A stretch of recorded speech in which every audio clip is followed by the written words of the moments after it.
Evening, everybody, and today is Thursday, November 6th, 2025, at 6 o'clock, and Economic Development. I call Economic Development to order at 6 p.m. First up, we have public participation. Any public participation? All right, seeing none. Unless Elena, do you have public participation? All right, seeing none, I'm going to move on to CRAs, and give me just one moment. I'm going to pull up a statement I prepared. Okay, so first I want to extend my sympathies to all that lost their jobs at Diamond Wipes. I want to explicitly state and thank Lisa Alsep, Blair Halm, and Greg White and all of those who have donated to the initiative of raising money and supplies for Thanksgiving meals for the families affected by the loss. I think that's really just a great thing to see, that people who may not agree politically came together and did something good for the community. I feel like we need to see more of that moving on, and I really appreciate that. If anyone would like to continue donations, the information that I have received is that you may donate to Good Hope Lutheran Church, as they are facilitating the fundraiser. And in the memo line on the check, or if you call in or however you donate, make sure that you state it's for the Diamond Wipe Initiative. However, it has been communicated to me that they've met their goal, but every little bit should help. On that topic, as winter months approach, those families affected, as well as those who needed assistance with the uncertainty of the government shutdown, I am compiling a list of food pantries and their requirements for receiving benefits and the dates in which they distribute online via my council Facebook page, my personal one. And going off of that, for the CRA, which is what we are discussing here, I want to answer some questions that were brought up at the last meeting. Council President Kerfinkhauser questioned why the community reinvestment area ordinance was rushed through and then it's been radio silence. I want to provide a full recount of how we've gotten here and what happened and what has taken place since the passage of that ordinance. So I have to go back a bit, so bear with me. In the winter of 2024, before my appointment to council, I attended the city's public town hall on the budget and revenue ideas for the city. There, I presented proposals to strengthen Bucyrus's economy, including expanding the use of tax abatements to attract new businesses and to help homeowners reinvest in their properties. At that time, only commercial and industrial projects qualified for our CRA per our ordinance. I began to research how other communities in Ohio had successfully extended the abatement programs to include residential improvements. Those efforts became the foundation of what we later discussed and I presented, which was the Residential Investment Revitalization Abatement Program, or RERAP. After my appointment on April 1st, and at that meeting on April 1st, I made the formal referral for tax abatements to be reviewed by the Economic Development Committee and continued refining that proposal. In the summer, I publicly presented the concept to council and its committees. Around the same time, the Crawford Partnership and state-level workforce and development partners were in active discussion with an employer considering expansion here in Bucyrus. Because negotiations were ongoing, that information was confidential. As every member of council knows, and has been continually reminded by our law director, economic discussions are protected under Ohio Revised Code 121.22 subsection G subsection 8 until the business itself chooses to make that information public. That confidentiality protects both the city's negotiating position and the employer's interest.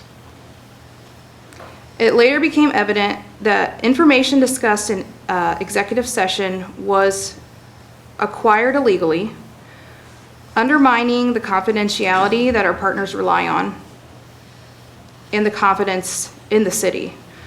That breach of trust, along with the misinformation spread by hostile individuals, caused the state and regional partners to withdraw from the CRA abatement, ending discussions that could have created roughly about 50 jobs. Those jobs might have offset the 40 positions recently lost at Diamond Wipes. The damage was not negligence or ignorance. It was intentional, and it was to harm the reputation of individuals within the city, and it was deliberate. And it cost Bucyrus, and more importantly, Bucyrus citizens, a real opportunity. Let me be completely clear with this. The CRA ordinance was not rushed. It was expedited, and rightfully so. It was the result of months of research into residential eligibility, and even more, a greater amount of collaboration and effort made by the Crawford Partnership to secure a competitive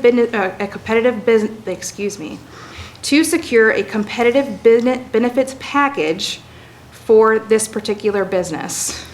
That was a bit of a tongue twister, I apologize. This was timely and strategic, and it was designed to put Bucyrus in a great position for these types of opportunities for workforce development. The pause that was questioned after all of this was followed not because of an inaction of the council or the city, but rather from the fallout of the breakdown of confidentiality and trust, and frankly, from the actions of two city officials whose conduct placed politics above progress of this city. When political motives override professional conduct, the entire community pays a price. Our citizens deserve a council and a government that protects opportunity as carefully as it protects information. I encourage residents to look beyond the accusations and focus instead on the record, on who brings forward ideas, who shows up prepared, and who is actively working for Bucyrus.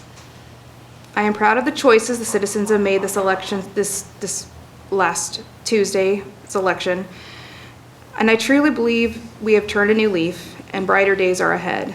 It is very easy to point fingers, cast stones, or even rub in losses or wins, but none of that matters. What we should be asking ourselves is who comes to these meetings with meaningful intent and ideas that protect the best interests of our citizens. What evidence have you seen for these accusations? What facts, what reports, what proof that we've been promised but never been generated?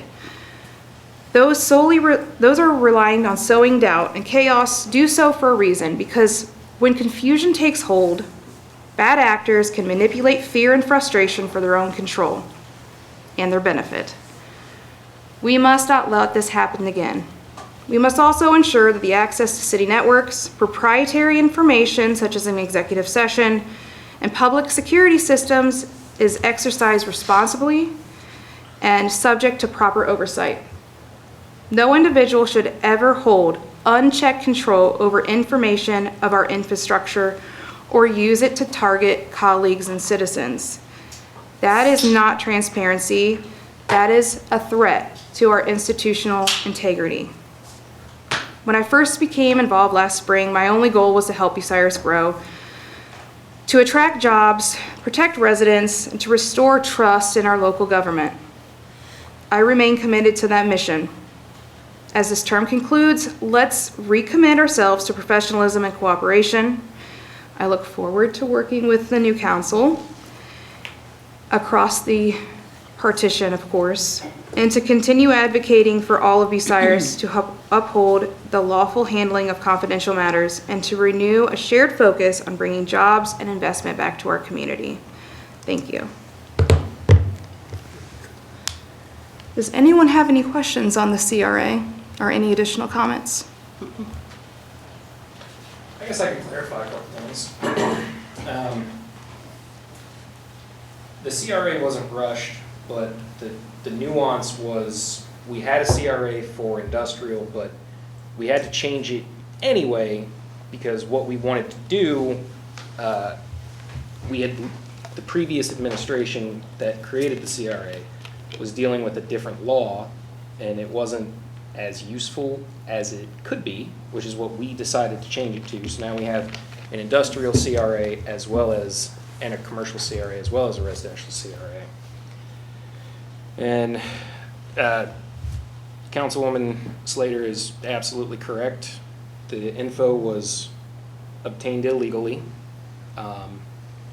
I am pretty confident that nobody I talked to in that executive session is the ones that leaked that information, so we have our suspicions of how that information was obtained, but we don't have the proof of that. But the reason that these things are confidential is because they only had one piece of the puzzle and then they ran with it and did everything they possibly could to destroy something good for the city. This wasn't even our idea. This was the city, or this was the state and the partnership who approached us for this. I mean, it's stupid, it was a waste of time, and bad actors hurt the city again. And that's the only clarification that I have on that. And that being said, I do want to apologize for those who, especially the partnership and those who put forth the effort into developing this program for this business or this benefits package. It's very heartbreaking that this could at least have offset some of the job loss with our community. So all we can do is move forward. There's other opportunities, and speaking to the partnership, they are very excited to have additional opportunities regarding the CRA. And so at the next full council meeting, I will be putting forth the 2 names for the council to vote on, as it's written in the legislation that the Economic Development Chair puts those names forward to be voted on by full council. So, next on, is there any other comments, CRA comments? Okay, perfect. So next is enterprise zones, and this is also relevant because I believe that we need to identify blighted industrial areas that need improvement. And an enterprise zone is similar to a CRA, but it would be more closely aligned with that zoning area or those parcels. It's not about the business. So with a community reinvestment area, the whole city is the reinvestment area. That's how we have our setup. And it is an agreement between the individual, so either the homeowner or the business owner, and the city. Those contracts are done by the housing council that we're developing. They will vote and negotiate with that business on the abatement. If it's over 50%, we have to partner and work with, which we're willing to do, of course, partner and work with the school boards. One of the concerns that's been brought up about this, and actually shortly after the partnership had, actually I heard it was within the hour that the partnership had reached out to the school board, calls were being made about these accusations about it being illegal, which were completely false. But we have to rein in our communication channels. We will partner with the school districts and the school boards. And the biggest thing is that we can make in the agreement itself that the school is made whole. So they still get the full abatement. The percentage of which their property taxes would go to that school district, they would have to agree to pay to the school district. That way, they still get the abatement for the other property taxes. It's just making sure that the school districts stay whole. Those are things that we can work at on a case-by-case basis based on the situation, which is great. That's what we want. So that's what a CRA is versus an enterprise zone, and that is when you have to have it established I believe in a resolution before the company even breaks ground, that's the one where that has to be done that way. It is another type of abatement, enterprise zones, but they're more directly located or connected to the properties themselves. So I do want to start looking into that in hopes that we can get something done in this last couple meetings, or, you know, within next, that can be carried on into next term. So that's all I have on enterprise zones. Does anyone have any comments, concerns, questions about enterprise zones? All right. That being said, I have Jed and Sita. So Terry, I'm putting you on the spot. No, I haven't got one yet. Okay. I still don't think the county's gonna be in one though. I don't The think so. townships will not help us. Right. I don't disagree. What we can do is approach them and ask them, Right. yeah. I But, know it's been explained in case, Jed and Cedar are two different programs, but basically the basis is that they're partnerships with townships and the county, so that they can also collect tax revenue through income tax, and we would get a percentage of that. And in agreement, you know, they get benefits and services, like public services. We had Terry had gone to a seminar? Yes. Meeting with about, Jim and I did. yeah, Jim went as well for Jed and Sita. So hopefully they'll carry that on forward as well Yep. for us. And then if there's nothing else on Jed and Sita, all I have is open projects. I don't have anything up on the project I want to talk about. I didn't know either. I don't either. And I'm done as well. So that being said, the last thing we have is public participation. All right, well, seeing none, I adjourn at 6:17 PM. Health and Safety Committee? I call the Health and Safety Committee meeting to order at, what is this? 6:18. 6:18 PM. Members present are James Mee, Kevin Myers, C. Aaron Sherrick is absent, and myself is present, Vicki DeShawn. First on the agenda, public participation. All right, next we have Chapter 709, Temporary Business Food Truck. And we have Fire Chief Schwemley here to give his thoughts on our proposed draft. All right. Good evening. So I've went through this, and just a brief summary of what we're doing is, from our end for the fire inspections, we've joined the Northwest Ohio Fire Protection Association.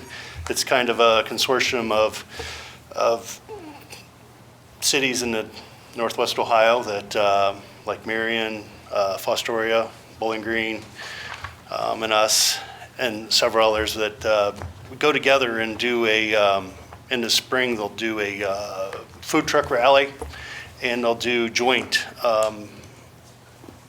inspections.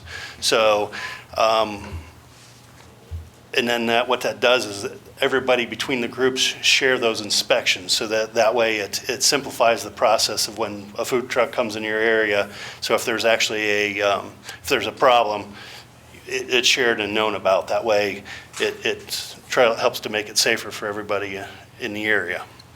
So with that being said, some of the this proposed ordinance or changes does not fully go along with some of the other cities. So like there's a difference in license length. Most of the other cities, when they issue a license, they can issue that in, I believe it's end of February. And it coincides with the health department license that they get. And it's good for that, it's good for that entire year. The other thing that was listed in there that I didn't, was a little different. Are you able to, Chief Schwemley, like direct us to a page? So, okay, so the length of time that was originally set in, I believe it's, sorry, No, take your time. I put you on the spot here. Page 4, Page 4, okay, great. and that's in section E, is where that's established. And what letter did you say? E. E, okay, I'm sorry. Okay, got it, yeah. So these in here, it's set up for a 30-day period or 90-day period. And then in some instances, those, let's have them qualify. Make sure I go back to that. So that's an all part of the 709.02, and that's for everybody.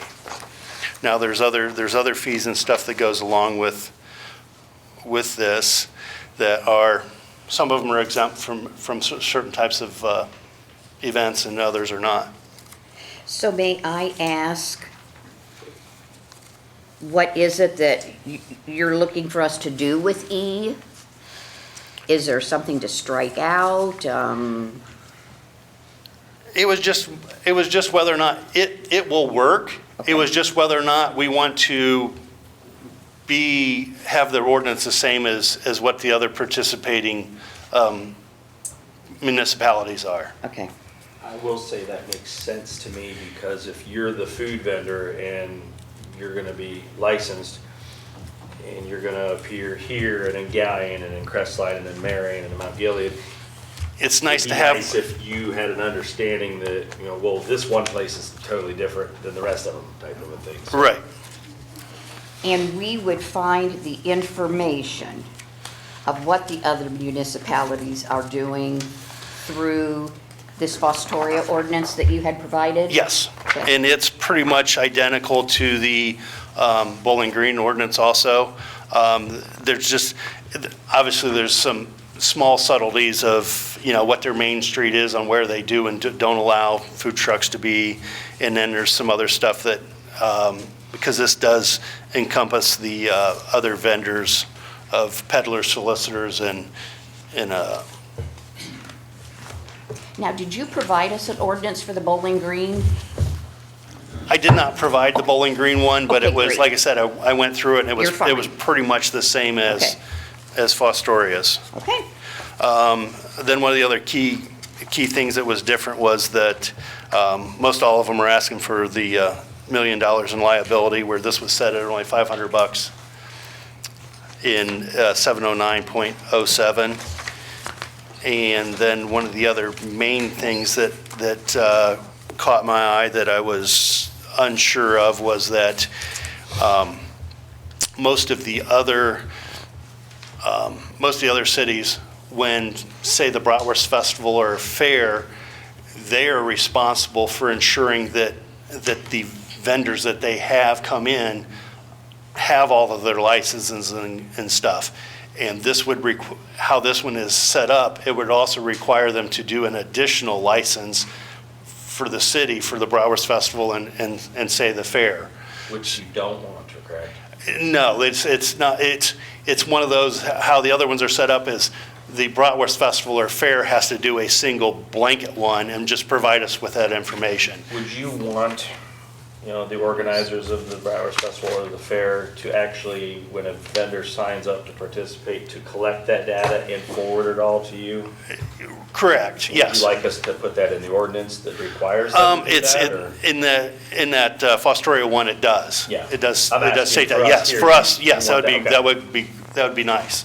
And then that way, like I said, then what we're doing is, they're also guaranteeing that they are enrolled in it's called iRoll. It's that is the software that we use that shares the food truck license.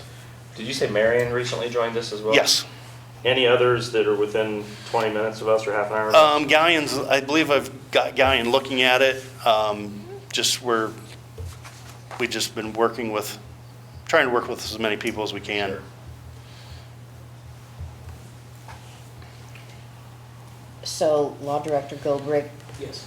you, I've been following along, taking notes. okay, I also have Chad's number if I have any questions. okay, wonderful, thank you. Anything else? No, Thank you. All right, well, thank you. Mhm. Excellent. Thanks, chief. Jim, do you have any comments on the latest draft that you were provided? Chad's doing the work. I mean, I think we should take his opinion in high consideration. Oh, sure. So, But you didn't have any questions about no, any other parts of the draft? no. Kevin? Nothing additional at this time. Vicki? Yes. No, they're real quick. When we were doing the taxi cab licensing and the peddlers and solicitors, you'll notice, and I'll just take page 2 of 9 as an example. It refers to previous ordinances, ordinance numbers and their dates, and we took those out. Right. So I think following suit, doing the same thing here, taking references to those as well. That's fine. You did have the question on page 5 of 9. You said, I think we should touch base with Mike, this being Mike Keefe, our zoning administrator, and see if there are any food trucks that wouldn't violate this section based on where they will likely go. Yes. And his response to me, I had sent him an email and he responded, email. Oh, you did respond to that? Okay. Yeah. I must have missed that. He may not have, I don't know if he had you in on his response or not. And then I spoke with him this morning and he said he does not know of any. Okay. So that's his answer to your question.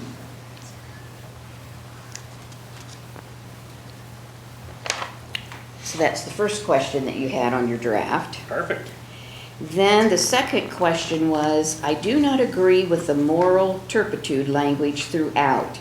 It is so ambiguous. I believe the intent is to deal with theft and fraud, correct?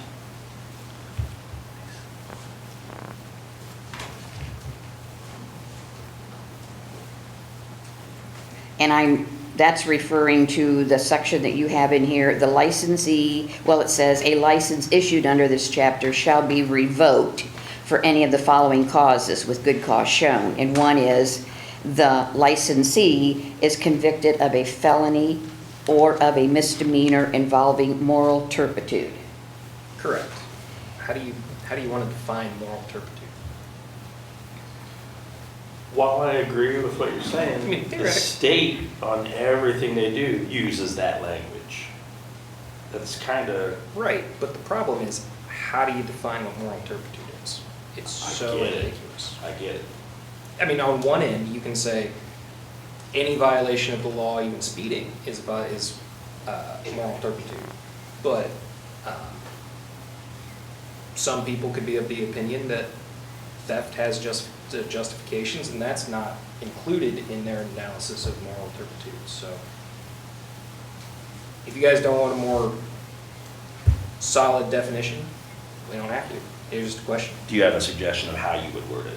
I would specifically say anything to do with theft or fraud, because that's the intent. Right, any financial crimes? Any financial crimes. Or sex crimes would be good, right? Because they're on public. But yeah, I think it would be easier to go to court and actually defend or prosecute that section if we didn't have something so ambiguous as moral turpitude.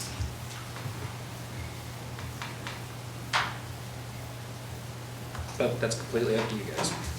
I don't disagree.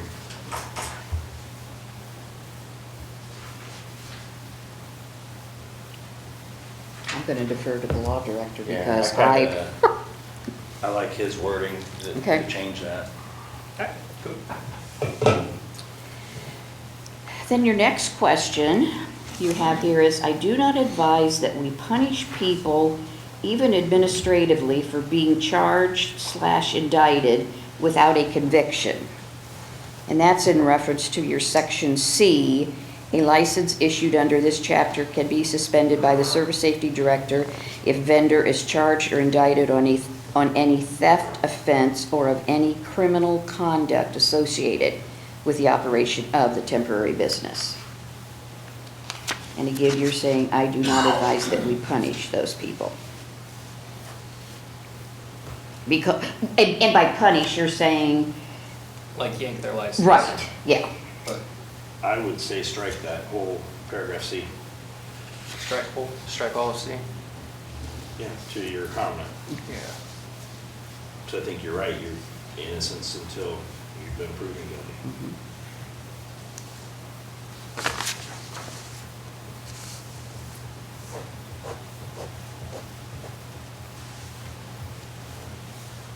If you have any comments, Jim, feel free to jump in.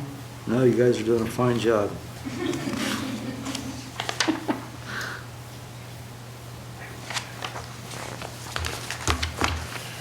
Okay, then on, oh, Vicki, excuse me. I've still got questions on 709.04, and I've asked this before, and I don't know that I've gotten a great answer. I think the one time we were here, you may not have been present, but the applicant shall deposit the sum of $250. First of all, whom are they depositing it to? The service director?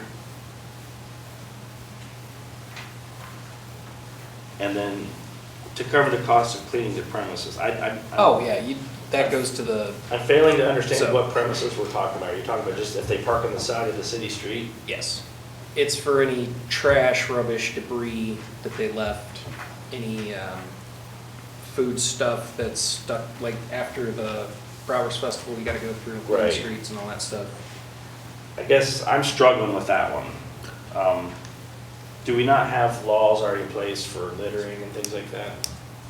That would cover that is I guess one of my questions. Well, the laws for the littering come with statutory fines. This is to cover the cost of actually sending out city employees to clean it up. Okay.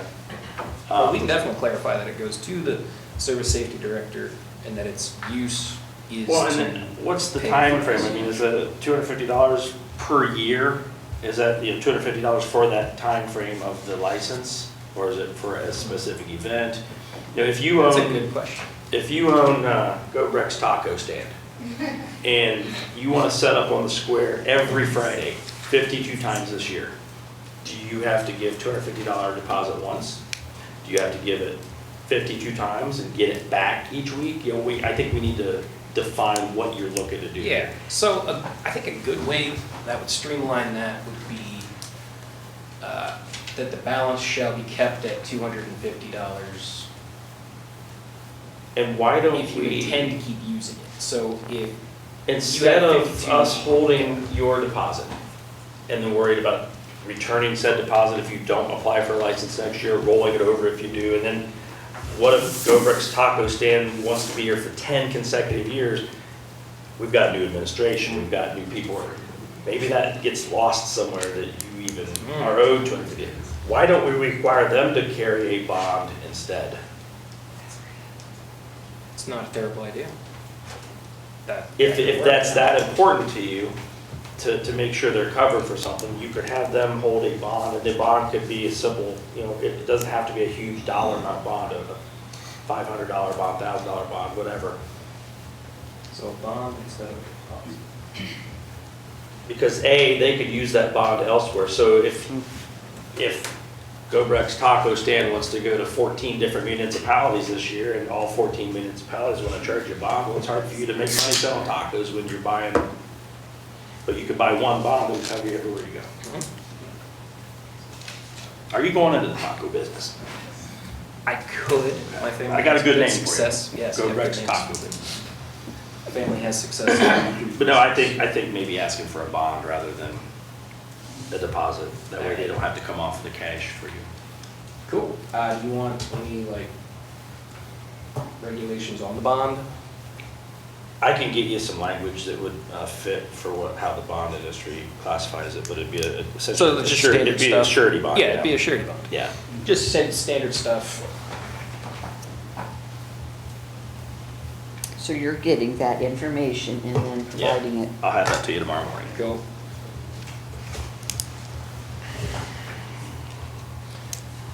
Okay. Then on page 6 of 9, your question there is, consider a local baker or craftsman that would make their goods at home and then sell said goods at their temporary business. And that's in connection with this section shall not apply to permanent residents of the city while selling their own personal property not originally acquired for resale, or foods stuffs produced and or prepared at the residential property of the seller, and unless all of the following apply, and then 1, 2, 3, 4. Right, so what this covers is going to be intent, sales. like, I think the intent here is to cover lemonade stands, bake sales, garage sales, that kind of stuff. Bake sales are done usually on a donation, not a sale, True, to avoid the health department. that is true. But it doesn't make much sense in my mind that they're selling their own personal property, which their personal property is, if they are if they're not incorporated or they're not an LLC and they're an owner-operator food truck, then it is their personal property because there's no separate entity. So theoretically, you could have a person who has a food truck make the food in their home and crop up and say, okay, well, I'm going to put this on my property and it's not going to be more than 6 days in duration. Everything's getting packed up, blah, blah, blah, blah. I mean, They still have to have a health license to do that. not if they take donations. Right, and I think you're using the word for sale. So if they're selling anything anywhere other than on their, I get what you said, if they live, if it's on their residential property, then that would cover your garage sales and things like that. Right. But if you had a wood shop in your garage and you decided to make, something, and then you want to go out and set up a booth at the fair or at the festival and sell those things, I don't think to me, that's not your personal property. That's now a business that you've chosen to do, whether you have an LLC or you're doing it on your own, under your name. You've taken the step. You're not selling your used treadmill on Facebook Marketplace. You're now taking it into a step of it being a business. Fair enough. Vicky? Excuse me. I did have just a thought on that. There is a boutiques license for like, if you're selling things that aren't foodstuffs. So I know that might be where it's delineated at. I don't know. Just something to think about. So what are you suggesting you would like to see with this section A, and what you have highlighted in yellow or whatever? Nothing. Or that's my highlighting in yellow. Kevin makes a very good argument that it's nitpicky, so I agree. So with that being said, That you're takes going care of to that do one. what with that? Leave it Nothing? as is unless you guys want to change it. Okay. Yeah. I would leave it as is. Okay. And then the next one is, Hold on, though, on number 4, excuse me. Number 4.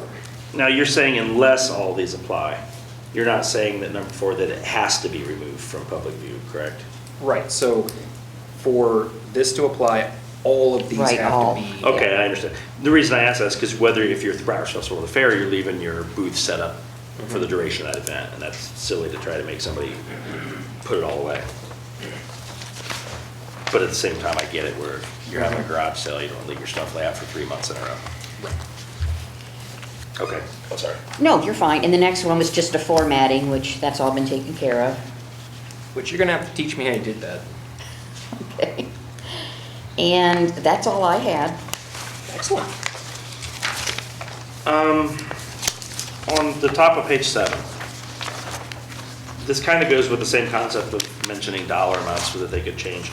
Just a curiosity where it says, city-sanctioned events such as the Browers Festival. Is that important to say that? Because we have car shows, we have other events, we have First Fridays.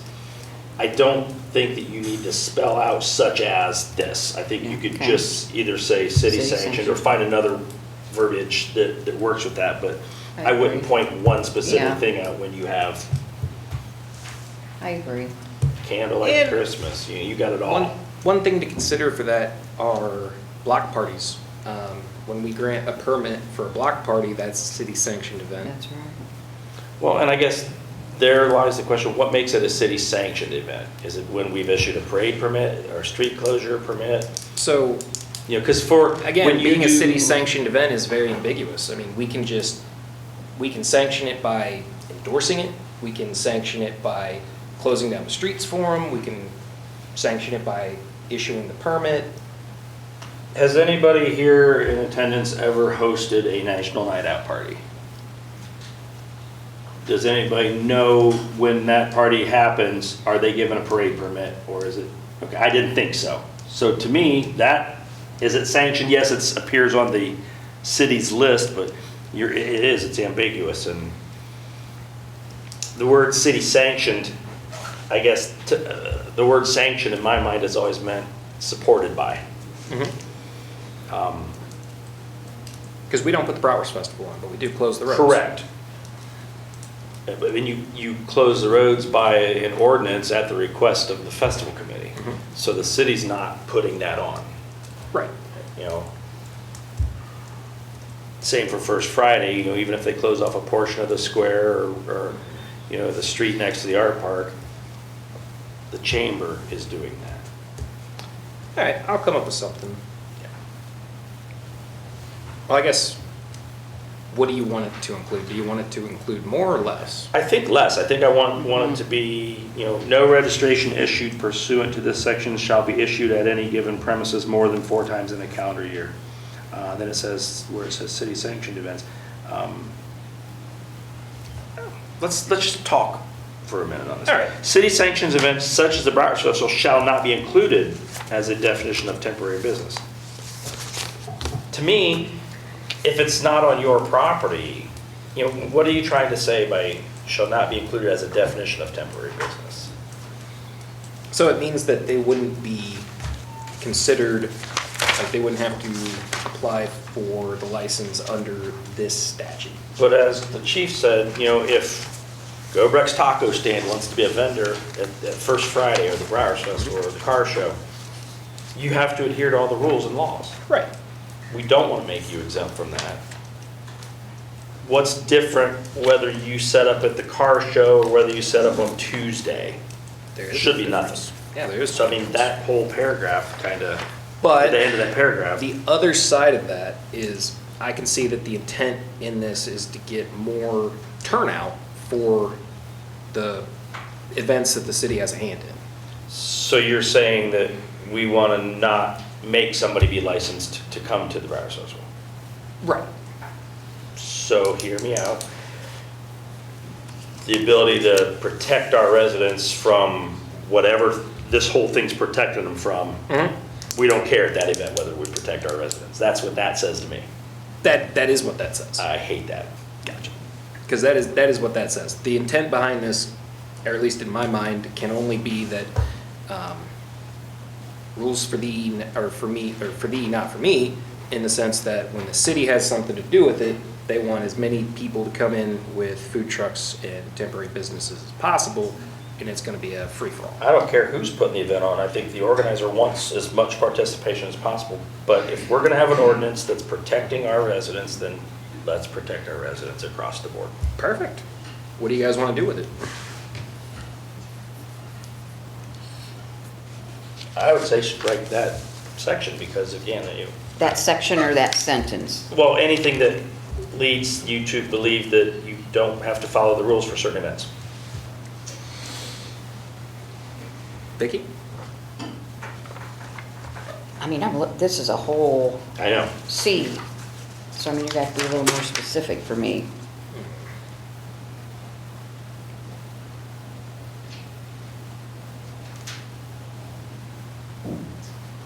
Yeah, it's a good question. Do you want to take out the other exceptions? I hadn't put a lot of thought into those other exceptions yet. because if we screw with those, then the youth associations and stuff is gonna be in conflict with it. Kind of. Conflict of laws is stupid, but, I mean, in the beginning here, it says that it shouldn't apply to any activity, event, or function conducted by or on behalf of any recognized nonprofit, educational, philanthropic, civic, religious, political, or charitable organization or group, provided that the aforementioned organization or group or person on its behalf shall register with the Service Safety Director or their designee, stating the time or the name of the organization or group, the nature of the activity, event, or function being conducted, the duration and location of such activity, event, or function, and providing such other information as deemed necessary, including evidence satisfactory to the Service Safety Director, blah, blah, blah, A blah. heck of a long sentence. It's a very... So let me very just again speak on something I'm familiar with. Let's talk about the Bucyrus Festival for a minute. Nonprofits, I'll use the Bucyrus Band Boosters as an example. Not to single them out, but they are a nonprofit that sells during the festival. Is the festival a nonprofit? The festival itself is a nonprofit. My whole point is, the Band Boosters, they sell food, correct? They are cooking with gas and with flame. Why am I letting an organization off the hook on following the rules? Because they're a nonprofit. Again, I think that's the same thing I stated. Can I interject on part of that? Part of that in the food truck license, they are not exempt. They still have to conform to the That's my, yeah. 709.02. Yeah. And they have to get the same health license and all that stuff. So the requirements should be the same in my head, whether they're a nonprofit or a for-profit business.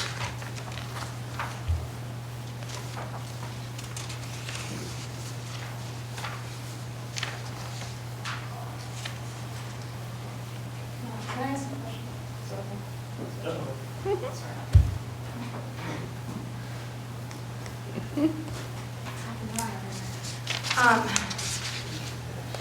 I guess I didn't say my name the first time. Clarissa Slater, 3645 State Road 4. My question is, was that written in there because, like the Bratwurst Festival and the fair, they do their inspections? Is that what that was, try to prevent redundancy maybe? I don't know why it was. It was written in 1996. I wasn't on council then. Okay, because I know like, I might be wrong, but does the Yeah, I don't know. festival do their The inspections? fact that I see that there's exceptions, I think they were trying to say, well, somebody's upset about this, let's not upset them. Right. But unfortunately, I This might believe make it that, easier for the festival though, or, the festival, using the festival as an example, if they have to do those, don't they do their own inspections or? the fire department goes and does a safety inspection, the health department does a health inspection. Okay. So this would be done before the festival and done on a yearly Yeah, and so basis? again, using his taco stand as an example, Yeah. just to make it understandable. Whether he, if he sets up at the Bratwurst Festival, the health department goes around and to all of the stands, and if you already have a license with them, they're probably not going to spend as much time with you. They have every legal right to do another inspection, but if you just got your license from them a month or 2 or 3 months ago, they could probably look at that and take a quick once over and move on to the next guy who just came into town from somewhere who's never had a license. And it doesn't have to be a Crawford County health license. It can be a health license from any county in the state of Ohio that they accept. But some of them, and we're different because we're in August for the Bratwurst Festival, but if it's the car show, it's earlier in the season, maybe that's that vendor's first time out. Right. They don't have a license yet. So they're really, the health department in that instance is just trying to catch people that don't yet have their license, and then they issue them a new license. They're supposed to have already gotten one. Gotcha. But they will do that inspection on the spot. From the safety standpoint, there's not a certificate that you're looking for. You're just basically looking, does everybody have a fire extinguisher? Is all their propane tanks chained up? Are they grilling not underneath a tent? Proper things like that, correct? That's just the general safety check that we do at Yeah. the point of the festival. Right, that's, I think, what she was asking. The stuff that we're trying to add to that is that the vendor actually has a full inspection done prior to the event that says that they're that they're legal to operate. What kind of things, I know the answer to some of this, but just for the public to understand, what kind of things would be covered in that inspection that you might not see on the spot at the Bratwurst Festival or the car show? So they're going to be inspecting their hood systems, if they have a hood system. They're going to make sure that their electric is NEC compliant. They're going to make sure that, thanks. They're going to make sure that any of the propane, use of propane is, they've got the emergency shutoffs, the piping has been hydrostatically tested, all of these other checks, there's a several page list. Most of which is not things all you're this stuff. actually doing during the festival. No, you can't do them at the That was my festival, point, yeah. yes. Okay.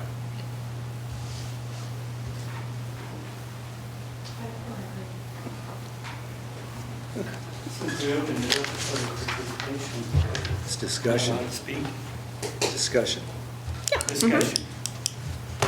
Yeah, Sure. Greg White, 1125 Hillcrest Drive. I went through this with the Ohio Fire Code, and none of it makes sense. This does not even meet state standard, which this code has to meet minimum state codes.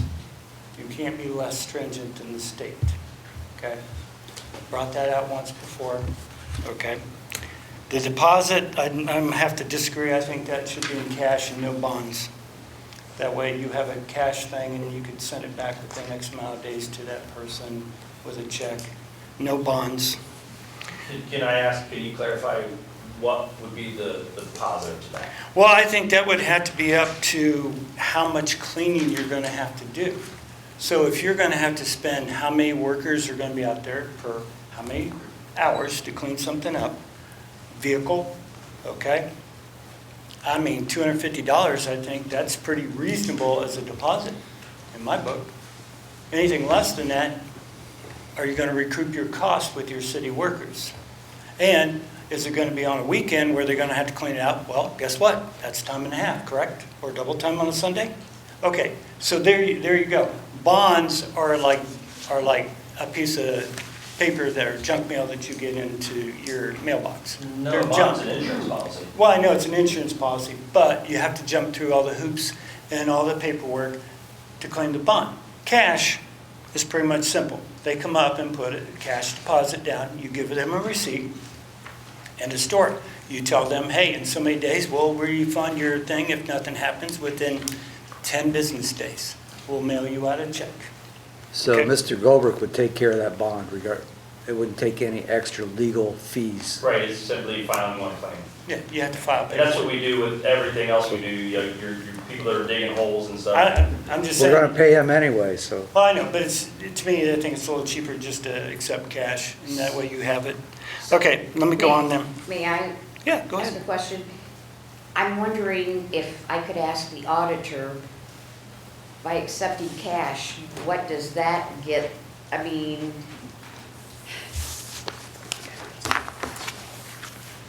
So I assume we're talking about accepting cash for every vendor at, say, the Bratwurst Festival or something like that? That could get difficult because we would have to create a vendor in our system for everyone, have them give us a W-9.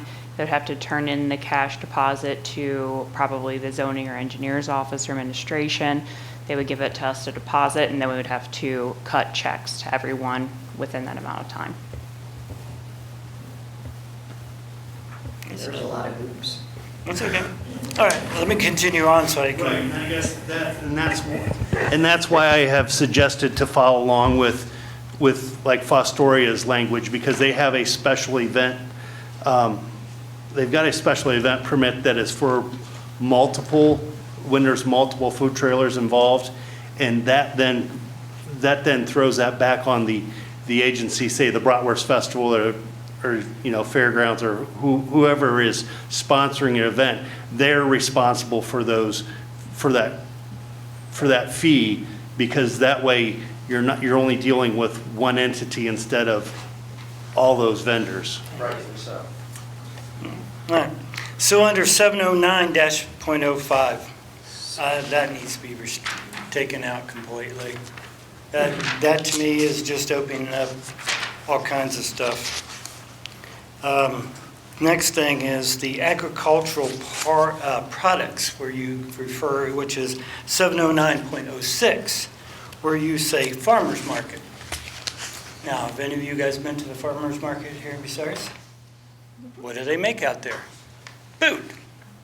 Everything but agricultural. Everything except for maybe the flower lady and the people that bring some fruits and vegetables. But other than that, everything is made out there, except for the jams and jellies and stuff like that. Popcorn is made under a fire. People have crock pots, roasters, all kinds of stuff. Now, do they have a food vendor, a health department license for that?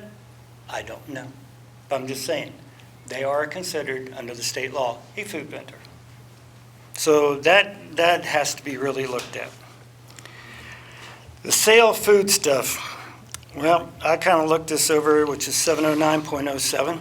I sent Jim Mead some pictures of just many pictures that I have of this last year's Bratwurst Festival. This right here should basically say, if the chief wants it, the Fostoria code or whatever, but it still has to meet at least the minimum state code. That's all there has to be. Because every time you turn around, if this code gets changed, then this ordinance is going to have to get changed. So you're saying that entire 709.07 can be stricken completely gone and just simply say, whatever code you're going to follow accept. the Ohio Fire Code. Fire yada, code, yada, yada. or you could put in there the Fostoria code. The only one we follow is the state code. Yeah. Okay, well, that's what I'm saying. So basically, all you have to do is make it simple. I've told you that before. Make it simple. Just follow the state fire code. If it changes, it changes. Greg, I got a question about these pictures. This was the Bratwurst Festival this year? Yes, it was. I have about 58 of those pictures. I'll share them with everybody. Okay, if you want more, I'll give you more. Because a lot of the food vendors at this year's Bratwurst Festival didn't even meet minimum state code. You're saying didn't heat it? No, did not meet. Oh, didn't meet. I'm sorry. I heard. Yeah, I'm meat. thinking I'm meat. sorry. I'm thinking. I'm hungry, right? Yeah, I know. But I said, they didn't meet the requirements of the state They said they code. didn't heat their meat. So they did not meet the requirements of the state code. Yeah. And I have over 50-some pictures. A lot of the extinguishers weren't even covered up. They were in buckets. You know, certain signage has to be able to be read 25 feet away. So, Chief, what happens? Like when you go and they have everything they need, are they just, once you walk away, are they chucking their extinguisher away to just not have it out? Is that what's happening? It's interesting with the, years ago, we used to have problems with the ride companies that they would take, you had to pay attention to them because they would take one extinguisher from one ride to the next ride to the next ride to make sure that they had it there. Yeah. And some of these food vendors have to have two types of extinguishers. But, like I said. And that is in their contract that they sign with the festival. Yes, but none of them do. Very few of them vendors this year had two extinguishers. The K extinguisher and the multi-purpose extinguisher. Now, do you guys look for a K extinguisher if they're cooking with grease? Yeah, everyone that we checked that was required to have it, had it. Okay. So I think that just should be an easy fix there, just meet the state fire code, and that's about it. The other thing I was questioning too, when you guys are talking about health department requirements, I think you ought to just issue a blanket thing that says whatever the county health department issues for the inspection, that's what you go by. You don't want to go into their realm of. Well, that's kind of why I thought that we could just simply say, and here's my question, does the health license, and I don't know this, I don't know if either of you know this, do they have to provide any safety thing, or is it simply, are the health department just looking at the health of? No, the Crawford County Health Department issues every vendor a license. Yeah, I know that. Could we, where I'm going with this, could we say that to apply for any type of a license with the city of Bucyrus, you have to have your health department license already done? Mm-hmm, yeah, but it has to be issued by the county though, in jurisdiction authority, not No, it just. has to be any county in Ohio. No, That's what Crawford told me that at one of the Bratwurst festivals, that if they have a license from another county, they don't issue another one here. they still have to do a food inspection though. They have to make sure that the people know how to wash their hands, they have hot water. There is a form that they have to fill out for the county Randy health. is right. They do an inspection. They just Yeah. they don't replicate the license. They don't have to get a new license though. Right, but the thing is. What I'm they- saying is, could we, as part of our process, say, we need to see your county health license? Well, that's up to the county health department. That shouldn't come under this. I mean, they have their own set of rules. Right, I'm saying and not have to mention any of that. Oh, that's fine. If you don't want to, don't. And the last thing before we get into further discussion is 709.09, display of license. Okay? It says in here, any police officer. When did they become inspectors?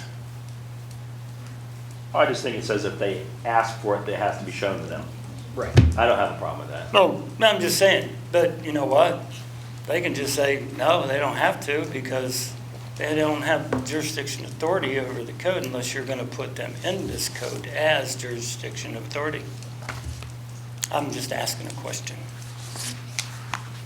That's all I got. Thank you.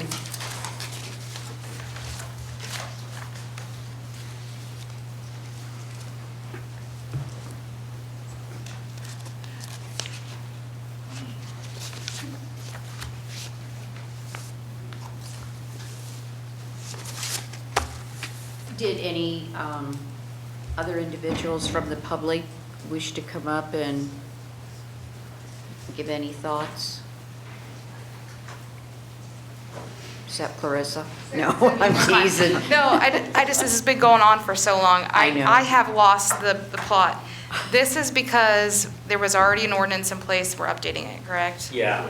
Okay, so we're going through a lot of this old verbiage that's, outdated or whatever. So Back from when I was 1 year old. So the intent is, the intent is to basically streamline it and to have them get a food truck license, basically have all their I's dotted, T's crossed before they get to whatever event, correct? Is that what the purpose is? Okay. Yeah. So are they doing a separate inspection before they go somewhere? Or how's that I working? think that's what we want to get to.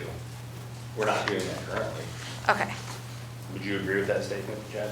Correct. The whole intent of this is working in collaboration with the health department. Yeah. That the health department doesn't issue them a license until their food truck vendor or tent, whatever they use for as the mobile food vendor, that we're working in conglomeration with them so that we have all of our stuff done and it passes the fire code before they actually issue them the health permit also. Call me Or license. silly, but I know we've been working on this forever, or we're getting close to the end of this term. However, could we maybe soon set a meeting that 2 of the members of this committee, and I would volunteer myself and Vicki, but if Jim, you want to, I'll let you have my spot, but just say, Vicki, myself, the chief, the health department representative, and our lawyer, all sit down at a table together and talk about this and talk about every page and what works, what doesn't work, and what it should say, and hammer it out in one meeting in an hour and get it done. That sounds fantastic, because teamwork only Makes the dream works- work. It only works if you act as a team. So everyone should be brought up on the same page. So can we set something? Yeah, sure. All right. I'll get with Kate and we can set something up. Excellent. We 3 will get with you. Okay. Unless Jim wants to. Jim's got a lot going on with platting stuff. I got a lot. I do have one follow-up question then. Does anywhere, and I've read over it a while ago, but it's been a minute, anywhere in that ordinance, does it have how this is going to be administered? Or are we just kind of leaving that up to the admin to figure out? Our lawyer's gonna add that at the meeting we're gonna have. Okay, because my only suggestion is if someone's wanting to come up and they're wanting, we also don't want to discourage Correct. food trucks, right? So if there was some way that, administration shall make a list of things they have to bring, and then maybe there could be a handout, you can schedule with the fire department, use this number, that way, Duly noted, we will talk about that at our round table discussion at the Cool. square table. all right, have fun. Okay. So I guess there's nothing more on this until a meeting is set up. Apparently, I mean, I get some of these, Other stuff. other stuff done. So Okay. just to double check, because we have kind of detoured.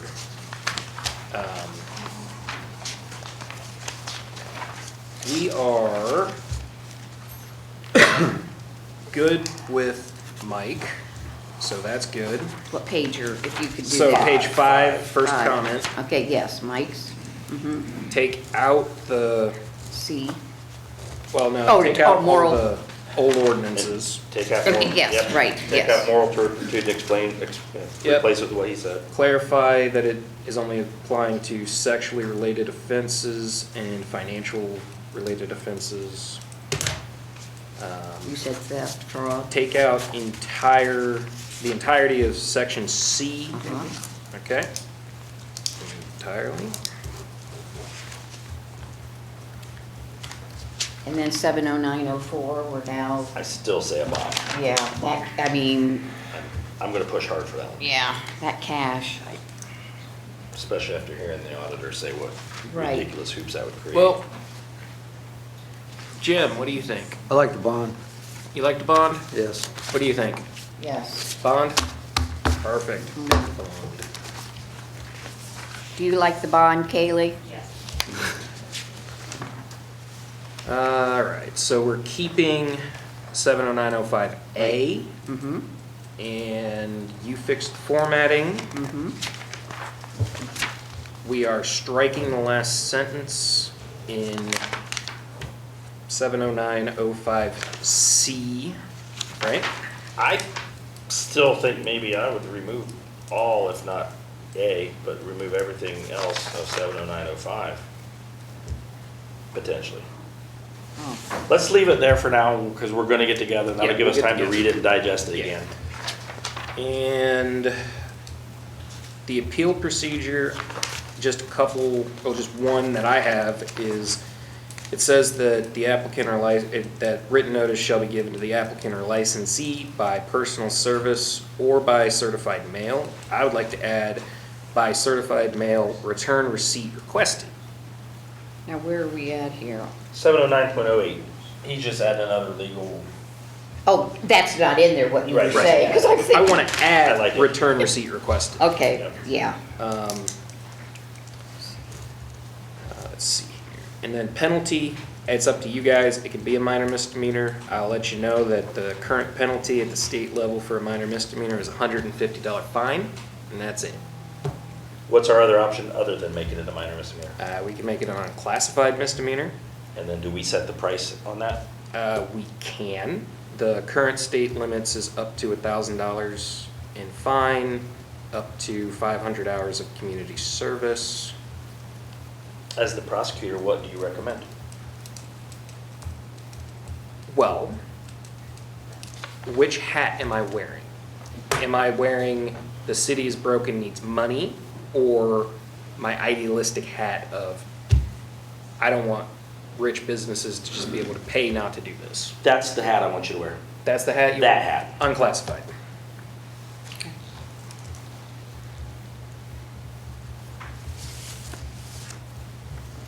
Perfect. And then, Michelle, what is your middle initial? R? All right, I'll add R to that, and that should be it.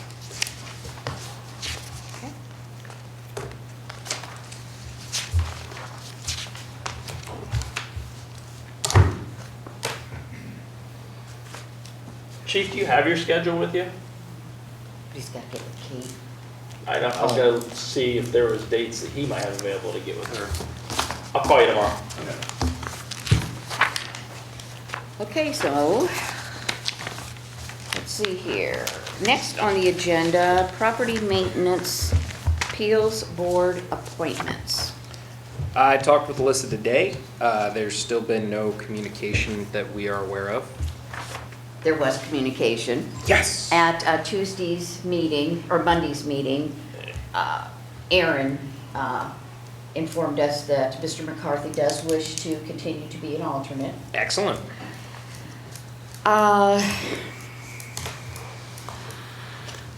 So I need to drag up his old ordinance appointing him and then tweaking it, right? Yeah, and at this point, could that not just wait till January? Or do they need to have a meeting between now and then that he would be an alternate? Bill, you're up. Yes. Mr. Stuckert, if you wouldn't mind coming to the podium. I only asked that question, Mr. Stuckert, because if we're gonna pass an ordinance right now that's good for less than 2 months and pay $200 to publish that ordinance, that just irks me. Yes, Bill Stuckert, 205 North Spring Street. I talked to Gordon Grove today, and he, at this point, is not sure how long he will still be working this year. That's right. Depends on the weather. Yeah. Depends on the weather. Okay. So we could potentially have appeals this year yet. Now, what we can do is if we do have an appeal, we can have a special meeting. That's always an option. And get the record in, get his appointment done, then hold the appeal. Sure. If we did legislation this term yet, could we extend that into the next term and make it expiring, if we made it effective today's date, expires at the end of '27? Something I can look into. If that's legal, I'm fine doing it that way. I don't want to pay $200 to do a piece of paper that's good for a month and a half. I can look into that. I don't know if we can do that without changing some other things. Okay. Currently, if we do have an appeal, we have, I believe it's 20 days to get that appeal Correct. Meeting set. So we'll have time, if there is an appeal, we'll have time to get the paperwork in order. Otherwise, I'm not trying to it's handcuff fine. you at all. Oh, no. Yeah, I think it's fine. We've only got, very, very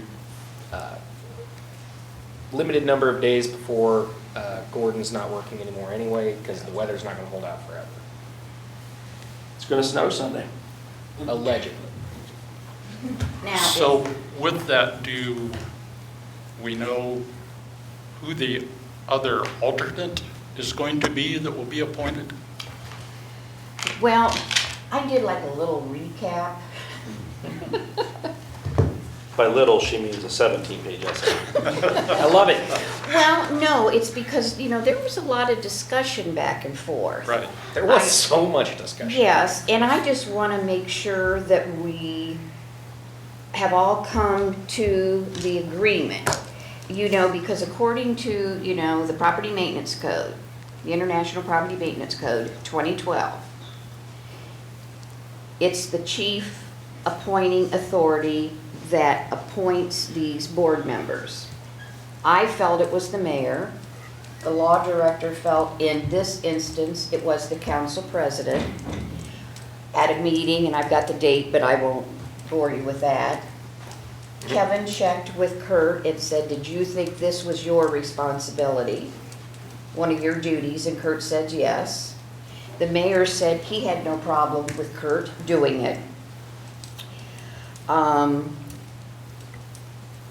I talked with Lisa Allsep today. She was, when we did a posting in the newspaper and said, hey, is anybody interested to serve on the board? And she was the only one that responded. I told her the good comment that you had given about Lisa, that she'd be great, on the board. Concern was work schedule. Exactly. And in her email, Lisa had mentioned that, afternoons would be great. And I explained, well, we've got the situation with, we need to do it really in the morning is when you changed him to like 10 or so that, Right. Gordon is available, with his work schedule. And so I said, Lisa, I just am asking, with that being said, are you still interested? And she said yes. Now, Kurt had given to us all his list. Okay, we know that Floyd said that, he'll be reappointed, or he'll be fine to be reappointed. Steve Pfeiffer is fine to be reappointed. Lisa would be a new appointee.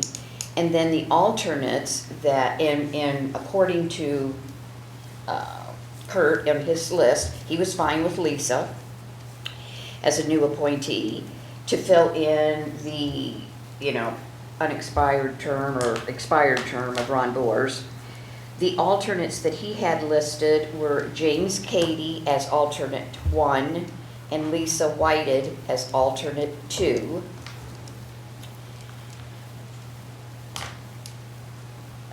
Let's see here. It was stated at one of our meetings that the appointment again would be by the council president. There would be no legislation. It would just be him stating the names at a meeting and voice vote, is what y'all I said. recommend we put it in writing. And that's what I'm wanting to find out here, because we never really, And that's only for a term that goes through the end of this year at this point now, right? Right. well, Not for the no. alternates.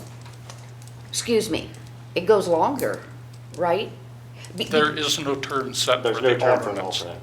alternate. Yes, Ah. yes, the alternates have no term, Right. but the, Lisa's term would go through, was it 28?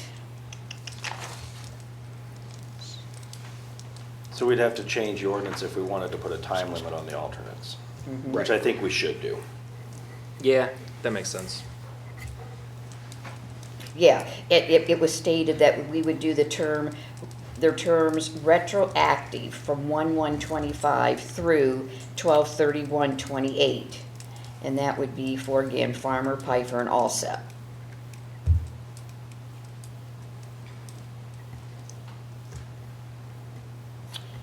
And keeping in mind that the alternate, Mr. Rarick, had passed on, and there was no one was appointed to fill his seat. So, really, if there was no one to take his seat, then we need to find someone to take his seat, correct? Well, I think How is that gonna work?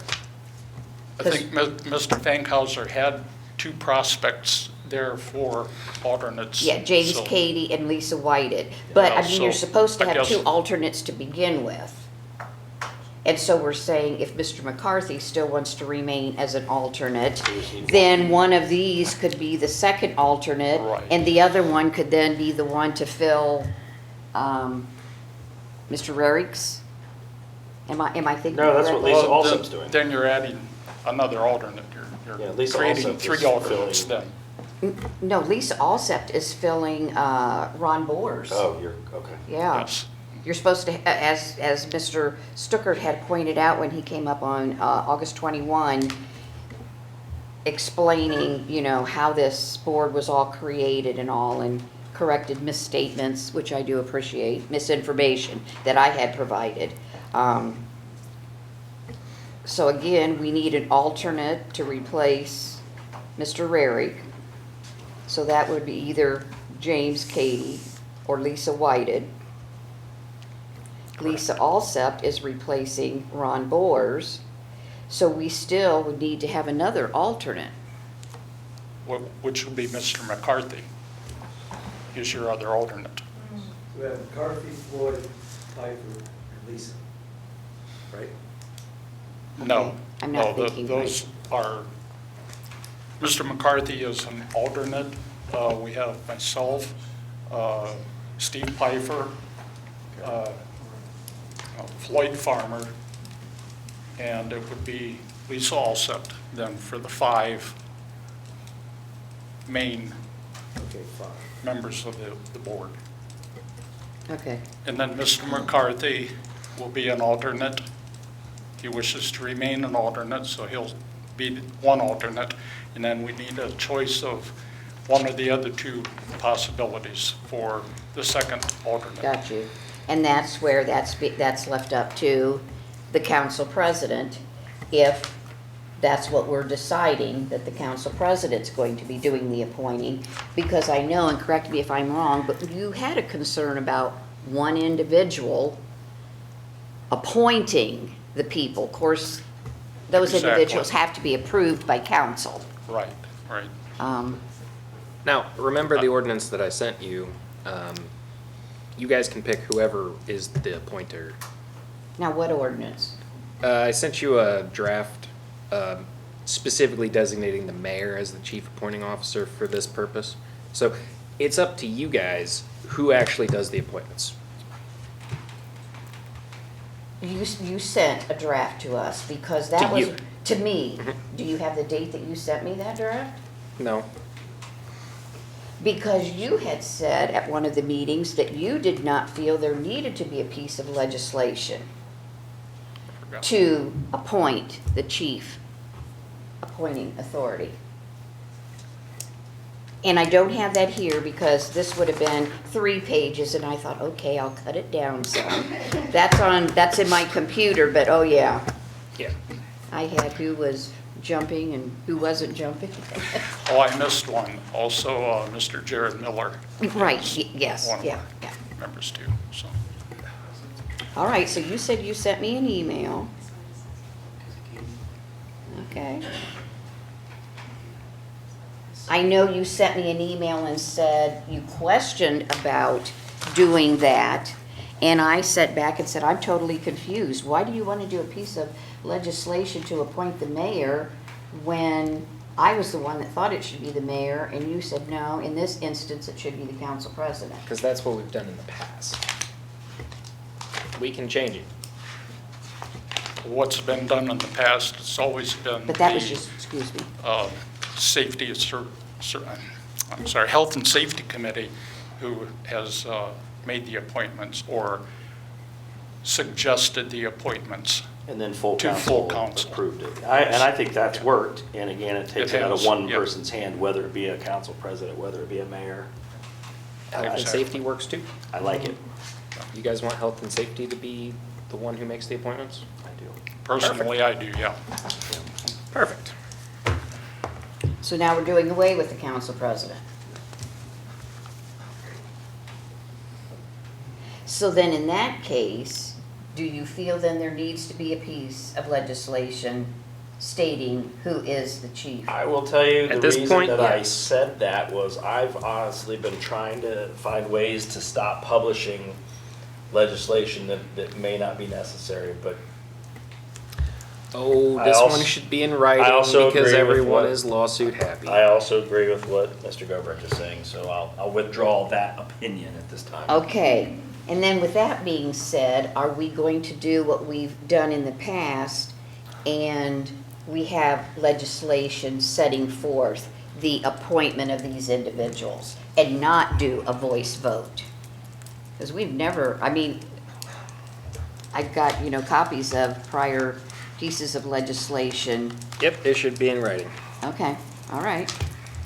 So legislation for Health and Safety Committee to be the chief appointing authority.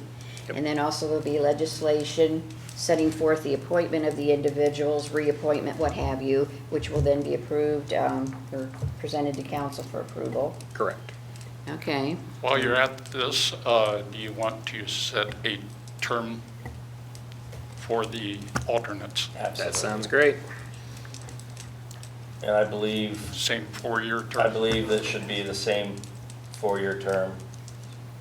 And I believe if somebody leaves the board, an alternate automatically goes into that opening. So if one of the members resigns, one of the alternates, and my opinion is one of the alternates should be chosen by the board, because they're who's working with the alternates.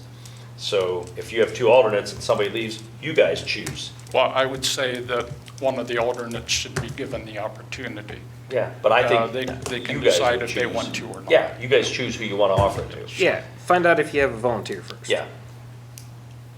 So I like that idea. And then if we are going to replace that alternate, it would be for the rest of that unexpired term, not for we don't just put somebody on in the middle for 4 years. We put on for the unexpired portion.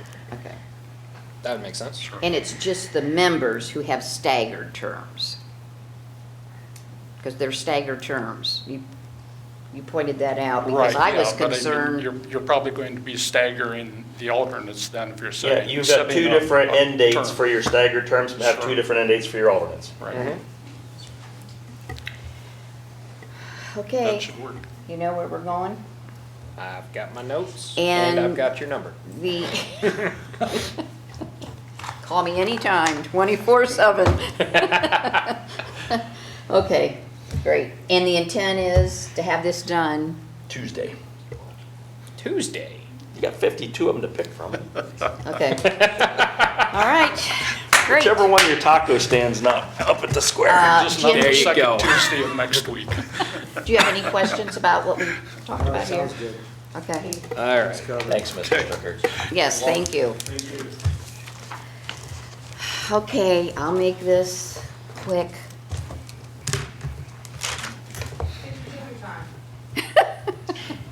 Status of our open projects, just so we all know where we're at. All right, shoot.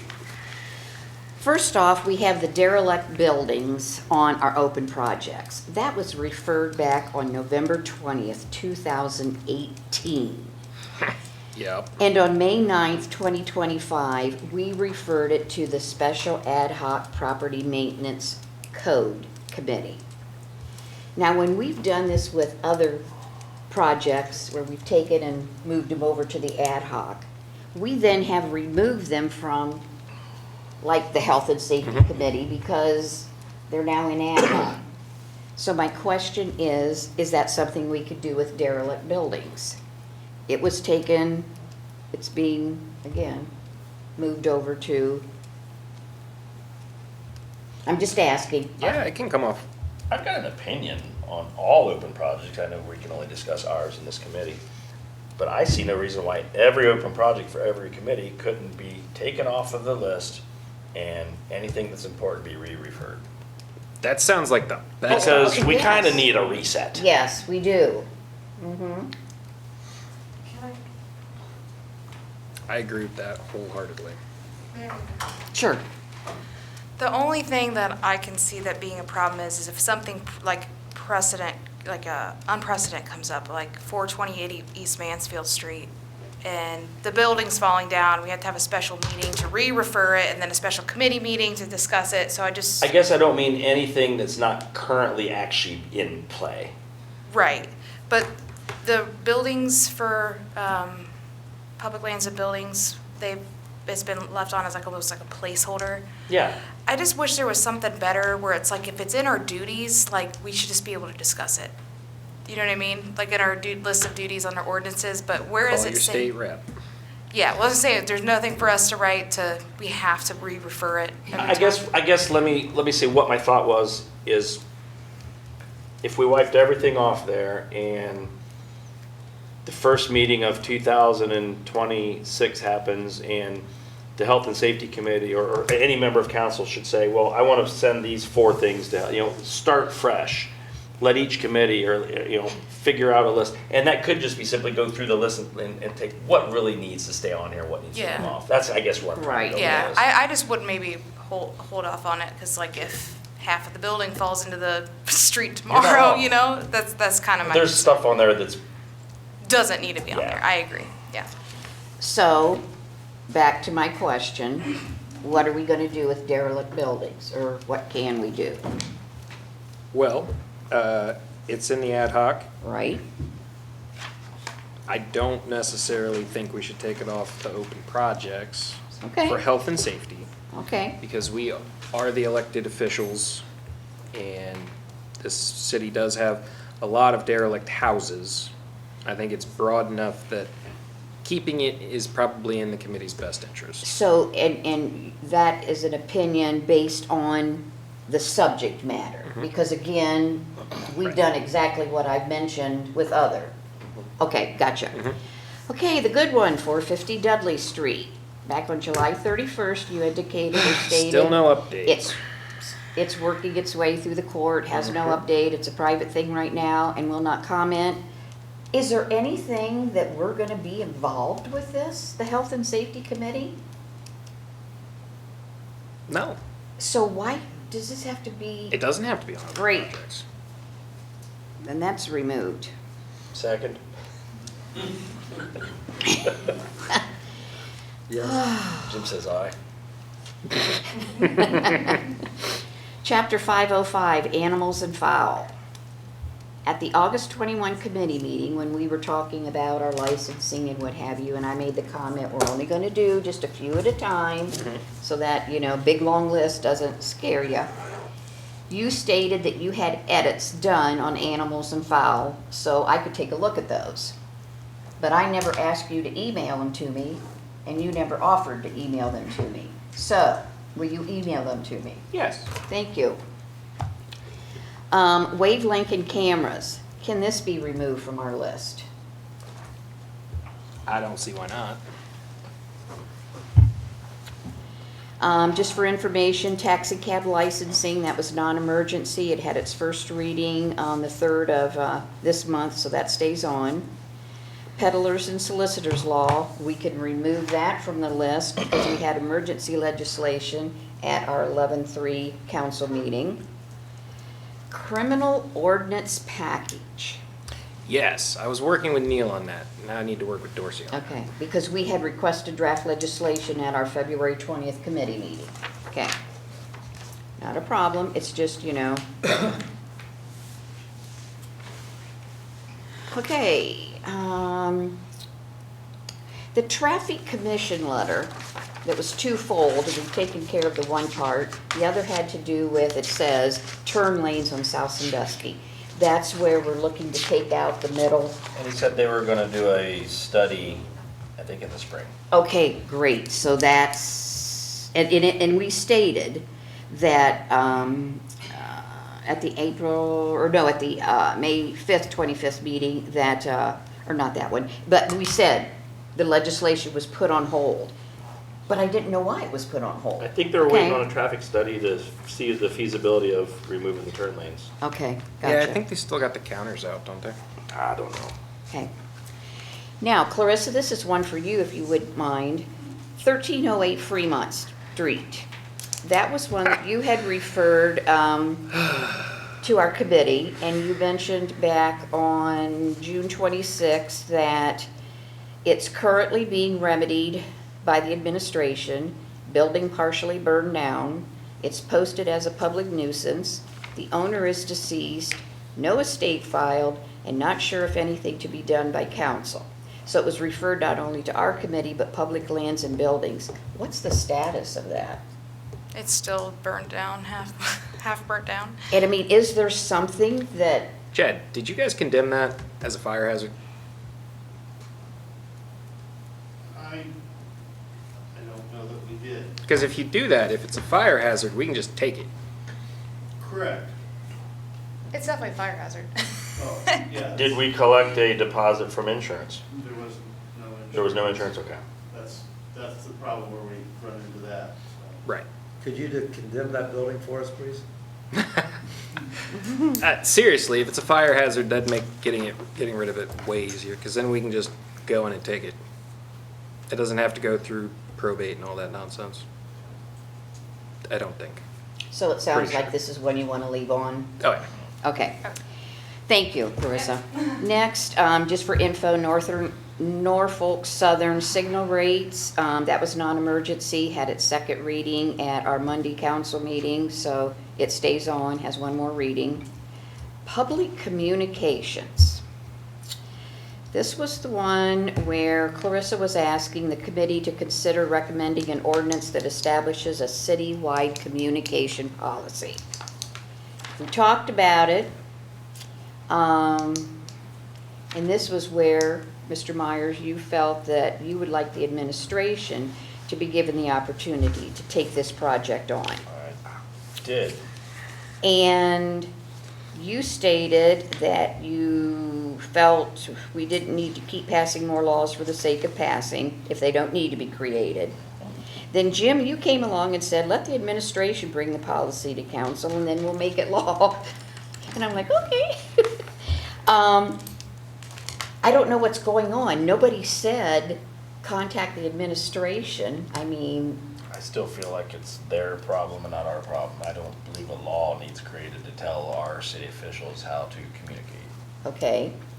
So are you asking me as the chairperson to go and talk to administration, or do one of you want to volunteer? I don't believe that we should talk to them about it. I think Oh, that's- okay. It's their job to do that. It's not our job to tell them how to do their job.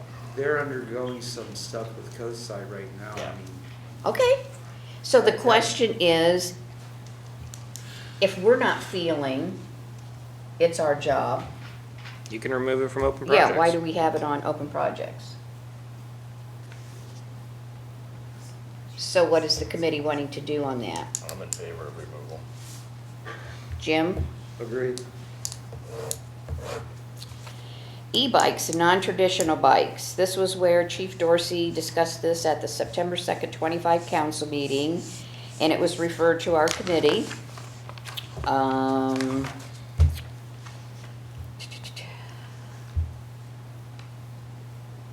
And nothing was stated at the committee like, we want to do legislation, we Well, don't want to do legislation. One of the things we discussed with that was that the state law trumps anything we would do. The only thing we can do is say that they can't be ridden in certain city-owned places like in the park or on sidewalks.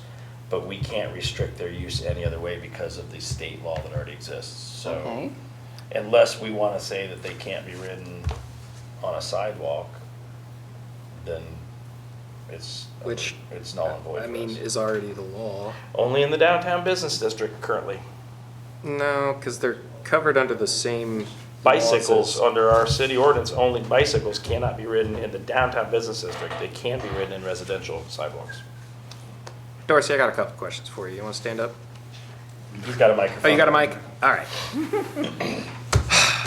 What did you want accomplished? I don't have any recollection of this referral whatsoever. I don't recall referring it. I think I was just discussing it, to be honest with you. And it was just to bring knowledge about the e-bikes. And, because a lot of people were complaining about them. And they are the same as bicycles.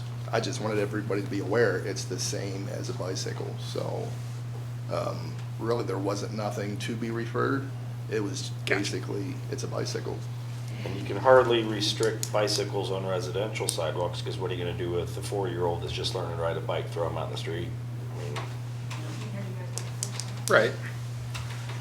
I seem to remember seeing somewhere in the Ohio Revised Code that if you have the push assist on, you can't be on the sidewalk. But that's something I can look into. Okay, so we want to leave this on. For the moment. Because, and that was another one of those, I thought, okay, I won't get picky and put down, Myers, moved. But if that's in the Ohio Revised Code, then we don't need it in ours. Oh, see, that's so the I guess- thing I have to look into. Yeah. I'm pretty sure, Dorsey had something to say about that. We were basically looking into some of the bikes that are being modified beyond the bicycles. That's what we're having issues with. Gotcha, You okay. know, there's so many different stages of the e-bikes. We were Mhm. looking at the ones that are pretty much mopeds and Yeah. not e-bikes. So, we do want to further discuss this. Let's leave Is that it, what let's we're leave it saying? and let him do one more Okay. piece of research. So. Okay, all right, that's all I have. Thank you. Appreciate it. We talked about the Fremont Street house. Yes. What's the status of 610 West Mansfield Street? Did we receive an insurance deposit on that house? No. No. No. What can we do to further its, whatever's gonna happen to it if it needs torn down or whatever? How can we hasten getting that neighborhood cleaned back up? I've had a lot of complaint phone calls this last week about it. Chad, is it a fire hazard? We can do the same thing, condemn it too. It's just that we're responsible then for the Right. Cost of the demolition. cost and then assessing it, so. I mean, originally there was a potential buyer, but obviously must So- fell through. That is something else that needs to be addressed. I almost forgot the song and dance every time we talk about derelict buildings. If we do take it, we still have to pay to tear it down. And then you assess that cost onto the taxes. Right. And then if the land ever gets sold, then they have to pay the tax debt. So there's no insurance on it? That's what he said, no. So, Kaylee, are we in a position to start taking houses and knocking them down? Just say no, Kaylee. No. So, Kaylee, before you get rid of the mic, I want to know, what would you do if I came into your office next month and said, hey, we just took 4 of these houses, we need to tear them down? What would you do? Besides beat me up. It would be, okay, so if you say $40,000, we're talking $160,000 to tear down houses, then it's somewhere else in the general fund that money comes from. Are you saying 40,000 per house? If, no. Go about 8 to 10,000. Oh, per 8 house. to 10,000, okay, so $40,000 total? Total. Yeah. Depends on the asbestos. I was gonna say, it depends on the house. And that's something we're budgeting for this year as well. Perfect. So I know that is one of the first places we tend to cut when we're trying to budget the balances, the demolition line. But I can try to make sure that some get in there. I know we had discussed that briefly when we were talking about Gordon's code enforcement and stuff like that. And we had discussed putting it back in the budget, so I'm not quite sure where we're at on that line right now, but where we currently stood, the general fund balances, but safety forces does not, and because those funds are tied together, some cuts are gonna have to happen somewhere, so no promises. But we've got to do something. We can't just let all these houses continue to sit. I understand that it costs money, but we've got to do something.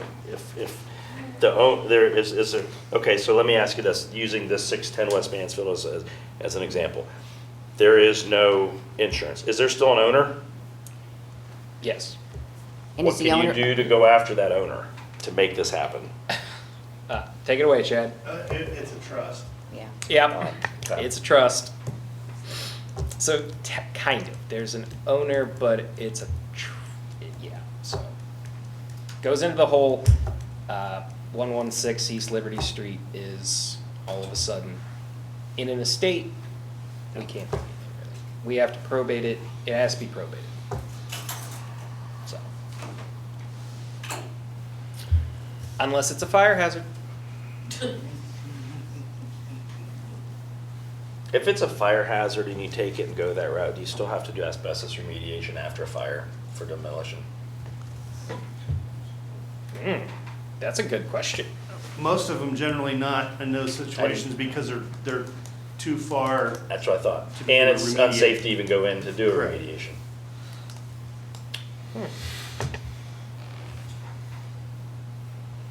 I got a dump trailer if you got a sledgehammer. I'll back it up to the house for you. We can all just go in there and take it apart one board at a time. Jenga. I'm just saying, I think we need to figure out a way to do something with these. Well, yeah, but Sell a kidney, I mean. sell a kidney? Your kidney's in any good shape? No. Any other open projects that anyone wants to talk about? I was gonna say, I'm sorry. can we maybe, if we gather a list, prioritize, so then if we could even see, okay, these are horrifically problematic buildings that need to come down, how many should we budget for in 2026, if that makes sense? That is a great idea. Okay. Yeah, So I would have an say, idea what I'm looking at. you know, and I know this doesn't really fit into this committee, but I'd say start at $50,000 Okay, to budget. okay. And this list would come from? That man and this man. Okey dokey. We're getting all kinds of homework tonight, guys. Okay, any more public participation? Seeing no one, we will adjourn the meeting at 7:45. 7:45 PM. Platting Committee? Platting Committee will come to order at 7:45. Public participation? Seeing none, open projects. Go ahead, Vicki. Status questions. Our Bucyrus codified ordinance 1189.03. 1189.03. That's- Yes, resurfacing. Yeah, Gotcha. That's tabled. We tabled that, right? okay, I'd like it to stay there for a while. okay, fine, thank you. Land swap. And our new, I can tell you, our new gal or new director is Lori Maury. I love that. And so would you, That's not even who I was trying to get a hold of. I know, and I told you, when you mentioned Mr. Potts, I said, no, there's a new one that the mayor had told us there was No, a there new was one. a new one that I was looking for, and now it's not Lori. That was somebody else. So apparently Oh. I've been trying to get a hold of the wrong person. Yeah. How do you spell her name? Lori and then Morey. You can have this if you want, it's the newsletter that So is this- introduced her and all that. This is Lutz Drive, right? Yes. Okay.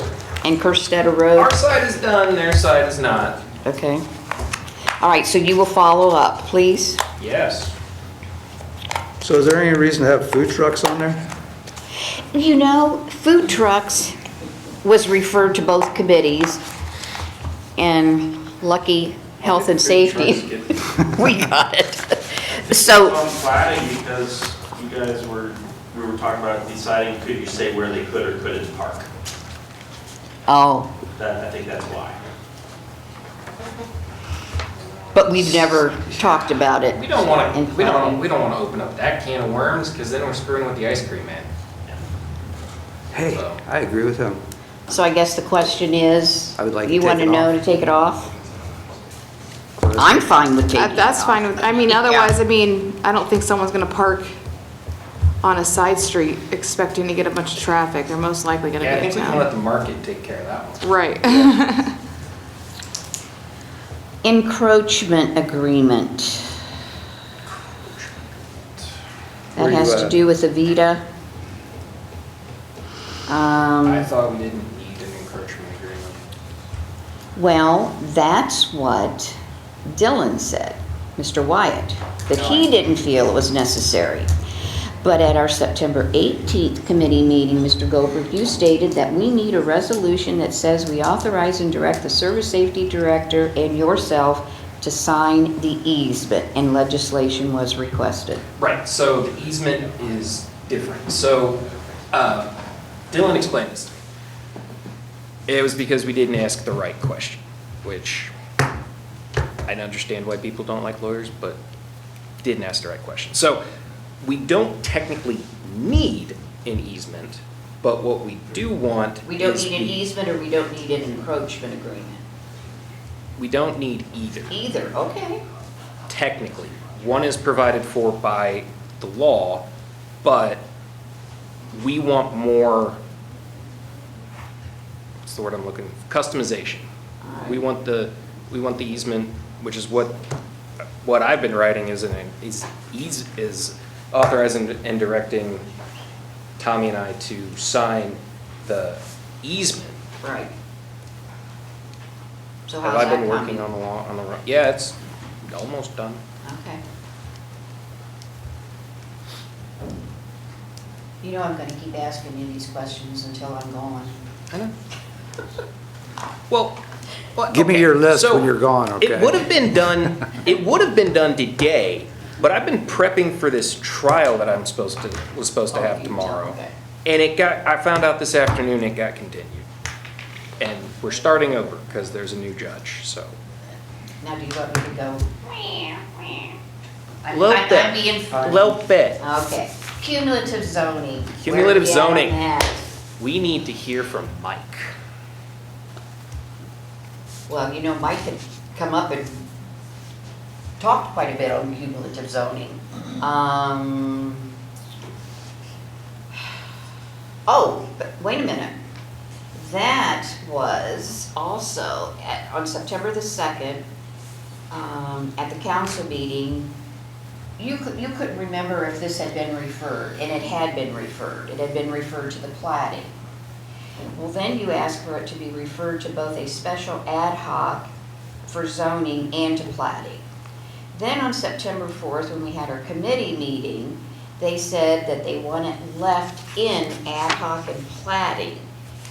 But it's like, if you have moved it over to the ad hoc, isn't the ad hoc gonna be the one that's gonna be Yes. addressing it? But it's probably another one of those, like we talked about earlier, you still wanna leave it in the Platting Committee. Just in case So- something else comes up. I won't need to be asking you any more questions on that, because that's in the ad hoc committee. Right. Yes. Mike needs to come talk to the ad hoc. Okay, is that the ad hoc committee that I'm on? Zoning. Zoning? Rezoning. So you So do, you you do do get know, at the beginning of the year, you're not relieved from that responsibility. That's right, you're still on the You're ad still hocs. on that. Yes, Jim, that's right. Okay, those were my only questions I had. And we could put her on the housing council too. No. Yeah, we could put her on the No. housing council. We could put her on the CIC. CRA, Grandchildren, Exactly. grandchildren, are you hearing that? you can bring them to those meetings. We can quadruple your workload for leaving us. No. So we got Avita taken off Um, and rezoning Avita to R3 to GB. That's, should be off, right? That better be done, right? now, let me tell you about that one. Which I know one? you don't wanna hear. Which one? And I probably don't. Let me find my old open projects list here, because I had asked that very question. And I was told on that one, It's done. I know, but just a second. I questioned on removing it, but it was said, Oh, until the road, keep on for project to get started. And has the project gotten started? yes, it's gotten started. Do we have to keep it on there until we dedicate the street? Does that sound Remember, we right? already did dedication I was and gonna say, we already vacation. We did that. Yeah. Mm-hmm. We already vacated and dedicated. We already changed zoning. They've Right. broken ground. And we removed the Pleasant Hill Drive alley vacation and that, Right? because I asked for that to be removed on July 31st, and that was done. I see no reason to keep it. I'd like to remove them both. Is that Well, okay? the one, I had asked for it to be removed, but I mean, you know, with all what's been going on, I could see why it probably is still Yeah. on, and It was a little complicated. because, you know, those haven't been updated. Clarissa, okay? I'm good. Hey, that's my So line. we're asking for to remove. Okay. I felt like the adults were having a conversation, so I just. So Sunoco zoning reclassification? Did that guy ever reach back out to us? No, No. Did anybody reach out to him? yes, Did he reach back out? no. Well, then I guess that's on him. You guys want to remove it or do you want to keep it? I'd like to remove it. If he wants to get it back with us, then we'll There put you it go. back on. And he cited a zoning That we didn't even have. that we don't even have. so, Right. Yeah. And I believe we discussed that that might change anyway due to cumulative zoning Right, and yes. because of the ad hoc, so we were kind of just like, Yep, that's right. Okay, Michelle, you got all those? They're all coming off. Perfect. I didn't bring this next one up for Uh-oh. obvious reasons. I don't know if I want to know the status of the annexation of the Crawford County Recycling Center. Yeah, I was gonna skip over that one. I'm fine. do we want to brief the public why they haven't annexed? No, and I don't want to be in between mom and dad fighting anymore. Seriously, the zoning thing, or the annexation thing is not ready to be talked about, and it's ongoing. Okay.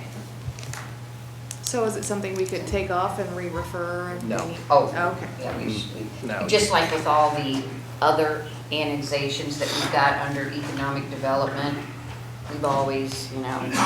We wanna keep that on, I right? know. Pardon? We wanna keep that on. Right. Okay. I just wanna You make were sure. asking me or telling me? I'm asking you. Well, With me wanting to keep it on, yes. I would like to keep it on. okay, Great. Okay. Yeah, okey-dokey, we're fine. We're not done with the BBSA, right? Is there any reason that should be in plating? That, no. The appointment to the BZA and BBSA, I asked for that to be removed on August the 7th because it was emergency legislation and that legislation was passed. Michelle, you got that? Perfect. Excellent. Okay. Any more public participation?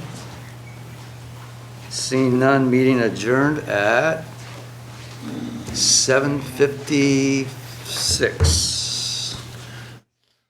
Public Lands and Buildings Committee?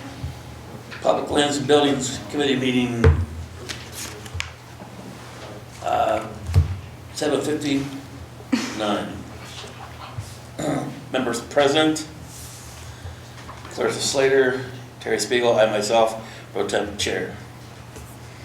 Any public participation at this time? Seeing none. Open projects anybody wants to talk about. I do not have the list with me today for this. But our last meeting we had, but there wasn't any on it. I didn't think anybody wanted to talk about it. Seeing none, moving on to public participation again. Seeing none, I will adjourn at 7:59. Service Committee? Service Committee called to order at 8:03. Members present, myself chair, Chris Moritz, Kevin Myers, Terry Spiegel. Any open projects anybody wants, public participation, excuse me, sorry guys. Seeing none.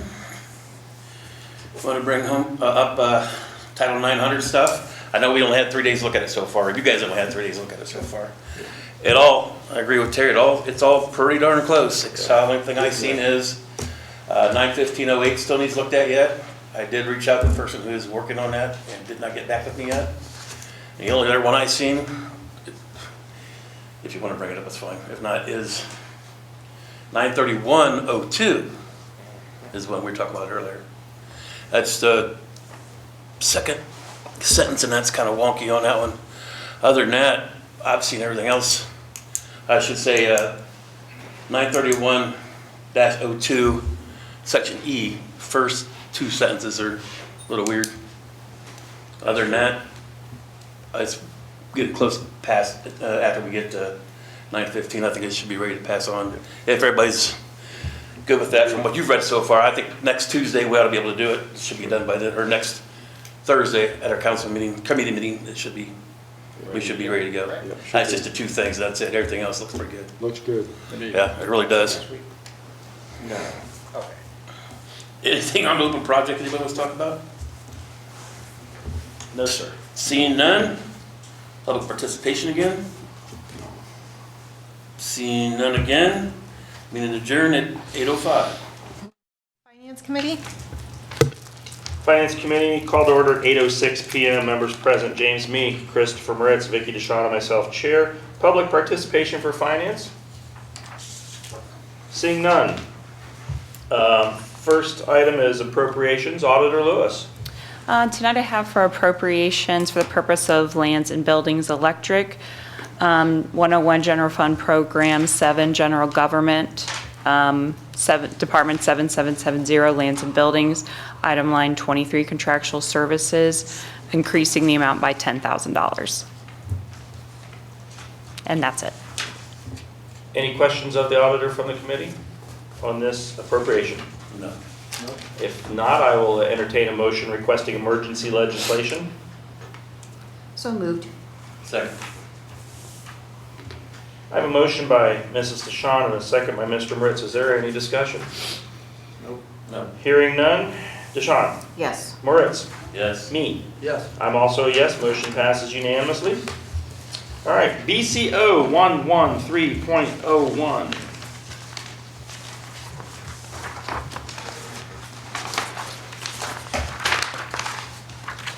Where it states that we advertise. Publications of ordinances and resolutions? Yeah. Okay. But in 113.01, it says, "The clerk of council is hereby directed on behalf of council to post the full text of all ordinances and resolutions which may be enacted by council after May 22, 1986 in a prominent place within the county courthouse, the city post office, the city hall, and an acceptable substitute for the previously required full text publication in a newspaper of general circulation in the city." So, all the way back to 1986, it had said this, but we had the Ohio Revised Code, which said that we had to post it in a newspaper of general circulation. However, that was changed in 2003, and none of us caught that. 2023. That's what I meant. I'm looking at it right here, 2023. So that changed October 3rd of 2023, which now says that we have other options other than paying to publish it in the newspaper, and it said you had to do at least one of the following methods in a newspaper of general circulation. Okay, that's what we're doing now. Then it says, on the official public notice website established under section 125.183 of the Ohio Revised Code, or on the website and social media account of the municipal corporation. So, my thought, and Bonnie, are you available to pop your head up there and answer a question? Is that something that we can actually create a new subpage on our current city website? I know documents on demand and stuff like that would also work, but is there a place that we could put newly published? Yeah, if we want to create like a new page, like we do like solid waste. Yeah. A new page for just that, one email and get it done. Okay. It's typical what we do with hanging them in person, we leave them up for 30 days. How hard would it be for you? Would that be a nightmare to put something up and have to know that you put it up and take it down 30 days later? Or would you just randomly, a couple times a year, clean it out? Or? Yeah, so I usually update our website. I try to do it once a week. Okay. Put it on the Do you think that's feasible to create such a page and do that? Yeah, I think so, yeah, as long as I come up with the clerk for them to give me legislation, which Perfect. Okay. will be fine. Yep. Now- we'll get it done. I'm not going to open that can of worms. Never mind. Okay, so what this does is by using, welcome to the 21st century. Yeah. What this does is allows us to publish this on our website, essentially free of cost, and stop spending thousands of dollars a year to publish in the newspaper. That's demolition. I was just going to say, can we tear down a few houses now? I think this is phenomenal. Mr. Meat, questions, thoughts, or So other would this be on the city of Bucyrus's? website? Yeah. Yes. Yeah. And so it would just be a link that you could click on new legislation, new Yep. ordinances? Yep. Sounds great. Sounds great to me too. Like I said, this would have saved us a lot of money in the 900s if we would have done. Saved us a lot of money just in the last year. 3 years. Yeah, just this year alone, just working on the 900, so. But don't spend it until we A save lot of it. time. Mrs. DeShawn, your thoughts I or questions? perfectly Mr. I Gilbert? in agreement with noticed it. that there was no talk about social media accounts. About what? It being posted to the social media account as well. It's on there. It says you can do that. No, it says we have to do both. Yeah, on the website. Website and so thank you for calling it. I Yeah. thought it said or and.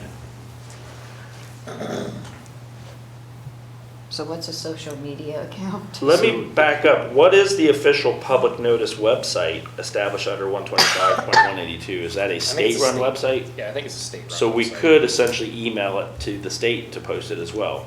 It would be like a documents on demand.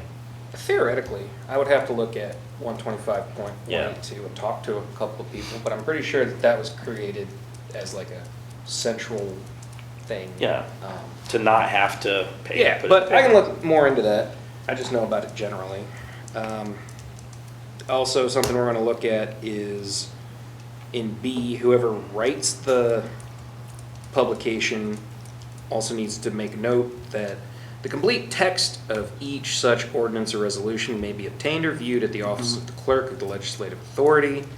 So that's gotta be there, and it creates more homework for me because I have to review each publication to ensure that the summary is legally accurate and sufficient. And upon publication of an ordinance or resolution in accordance with this section, the clerk of the legislative authority shall supply a copy of the complete text of each such ordinance or resolution to any person upon request, and may charge a reasonable fee set by the legislative authority for each copy supplied. So do you want to set the reasonable fee while Now, we're at this? this publication of a summary, that's something different than just the caption of the legislation, which is typically what's published in the newspaper now. Right, so the summary should be the caption. So where's that gonna cause you more work? It's just a cut and paste thing. It was a joke. Oh, okay. Ha ha.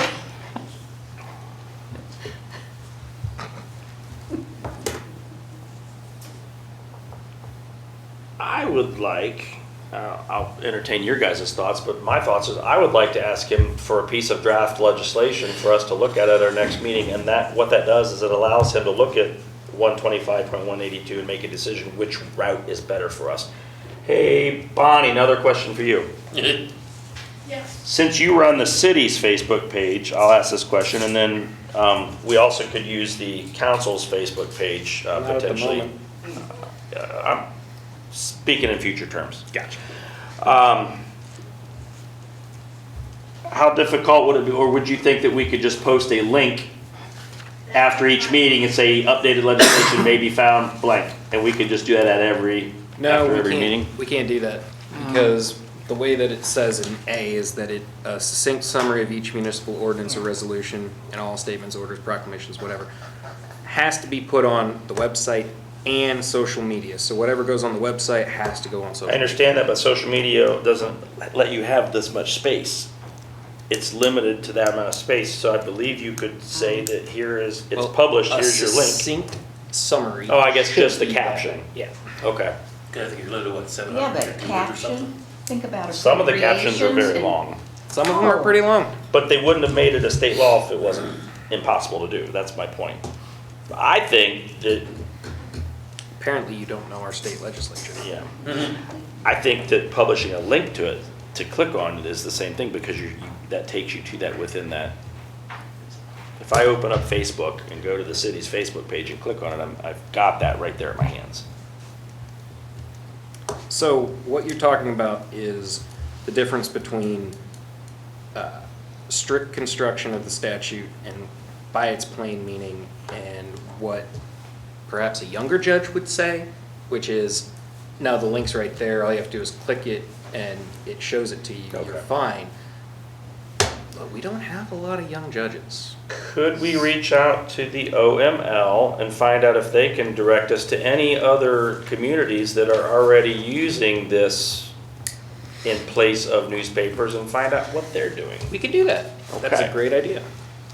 So I still maintain I would like to ask the law director to prepare draft legislation because that gives everybody 2 weeks to do some of this homework and determine what the best way to draft the legislation for us to look at would be. I gotta return Todd Hill's call anyway, so. Hey, just I ask have a him. call to return to him too. Oh, cool. Well, you want to return my call for I me? will. Excellent. I can ask him this question. I got one question. So on our city webpage, couldn't we put a link just to, like, go to the DOD? I think that's all for Bonnie to figure out. Can't, There is already a link to documents on demand on the city website already. but I mean, I mean specific legislation that's been passed. Yes. We can do that. Yeah. You can base, anything you want to do, I can figure out a way to All right. Wow, you're awesome. do. Give us some money. What I'm hearing is that this is going to be possible. We just have to figure out what the best, right way to make it possible is. Yes. And I think checking with other municipalities and seeing what they're doing is great the best idea. avenue. All right. But I'd And like who's to make checking? that motion. I'm gonna make a phone call. He's Okay. also gonna make a phone call. Michelle's gonna check with her OML contact. Bonnie, you can call anybody you know and ask them. Remember, you said you were going to get us all a bunch of money. I'll Save save us a you bunch of money. money. How's that? All right. Save us some time. So Anybody else agree with me or disagree with me about asking for draft legislation? Agree. Oh, yeah, I'm fine. Yes, I Perfect. agree. All right.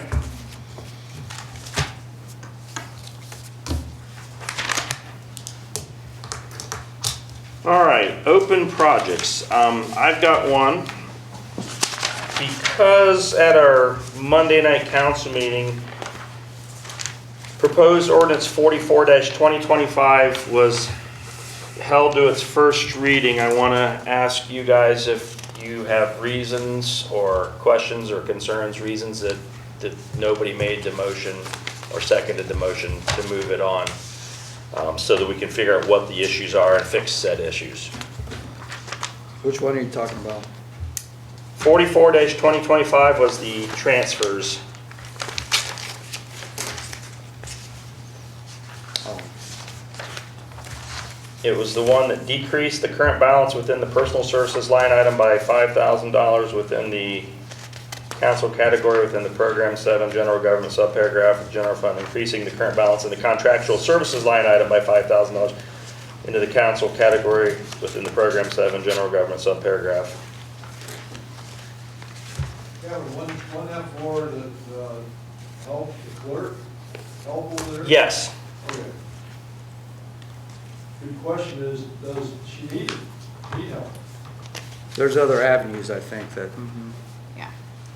Well, and Jim, you Would had. you like to say something about this?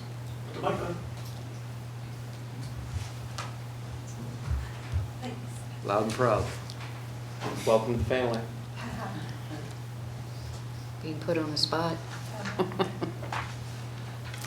I think as of today, it could change tomorrow, but as of today, I think I have some resources to contact, including, services have been volunteered, also other cities I've got in contact with that should be able to help me.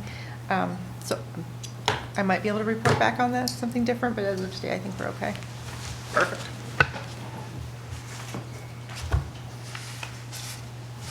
Well, I think I pretty well said what my thoughts were Monday night. I'm not happy with $35 an hour. I'm not happy with how a contract came about with the law director not preparing it, the law director not being given the contract to look at, nor was the council even given a copy of the contract to look at. I know that President Fankhauser did bring up that we, as council, had talked about, hiring someone. And I think we basically gave the inference of, yes, we're fine with that. But no way was there discussion of entering into a contract. And this is, the dollar amount.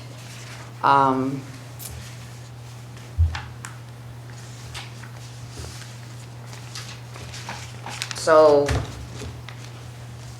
that's why I feel we need to have a piece of legislation for just the $5,000, for it to be, for the committee to decide, do we want to say we want to pass this on to council, and that would be, transferring the money out of the line item over to outside contracts, and then the other transfer will have, because before they were all together, the 5,000, the 10, and the 20. Now we're doing 5 by itself, and then we're doing 10 and 20 together. And So if I could summarize, what you're saying is separate the two apart. So let's talk first then about ordinance 44, proposed ordinance 44 that was read for its first time on Monday, was held to a first reading. It's still then considered an open project. We as a committee can make edits or other alterations to that. So you're saying you would like to remove the $5,000 transfer within the council clerk's line item out of that. Is that a motion that you're making to make that change? Yes, I hereby move to remove $5,000 out of ordinance number 44-2025. And otherwise leaving it Right, the and rest yes, of the way as it and was, yes, as an yes. emergency still? Correct. Second. All right, I have a motion by Mrs. DeShawn and a second by Mr. Me. Any discussion? My particular one has 10,000, 10,000, and 20,000. You should have a second one. Second 44? No, the second one that you have would have no number on it. There's not been a number assigned to it yet. Yeah. I think it's the one that's attached to the special council meeting one, I believe. But we aren't there yet. Yeah. We're just talking about Right. the original 44 that was read Yeah, Monday and night. it's handwritten in there. Yeah. So the original 44 that was read the other night, there's a Right, motion on the floor to Gotcha. remove the $5,000 in the council clerk's line item. This is null and void anyway. Gotcha. Yeah, I don't have any problem with that. Okay. And as far as discussion goes, I would like to point out that when I spoke on Monday, and, you know, we had a number of errors on our agenda. And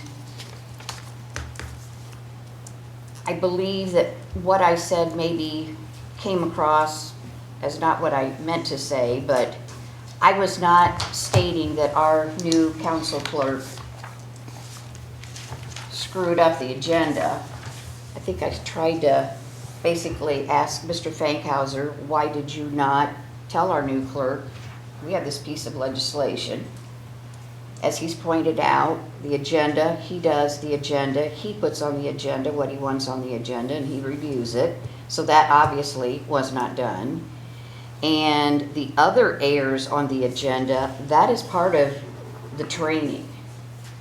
And so I'm just questioning, I mean, where was the training, you know, on that?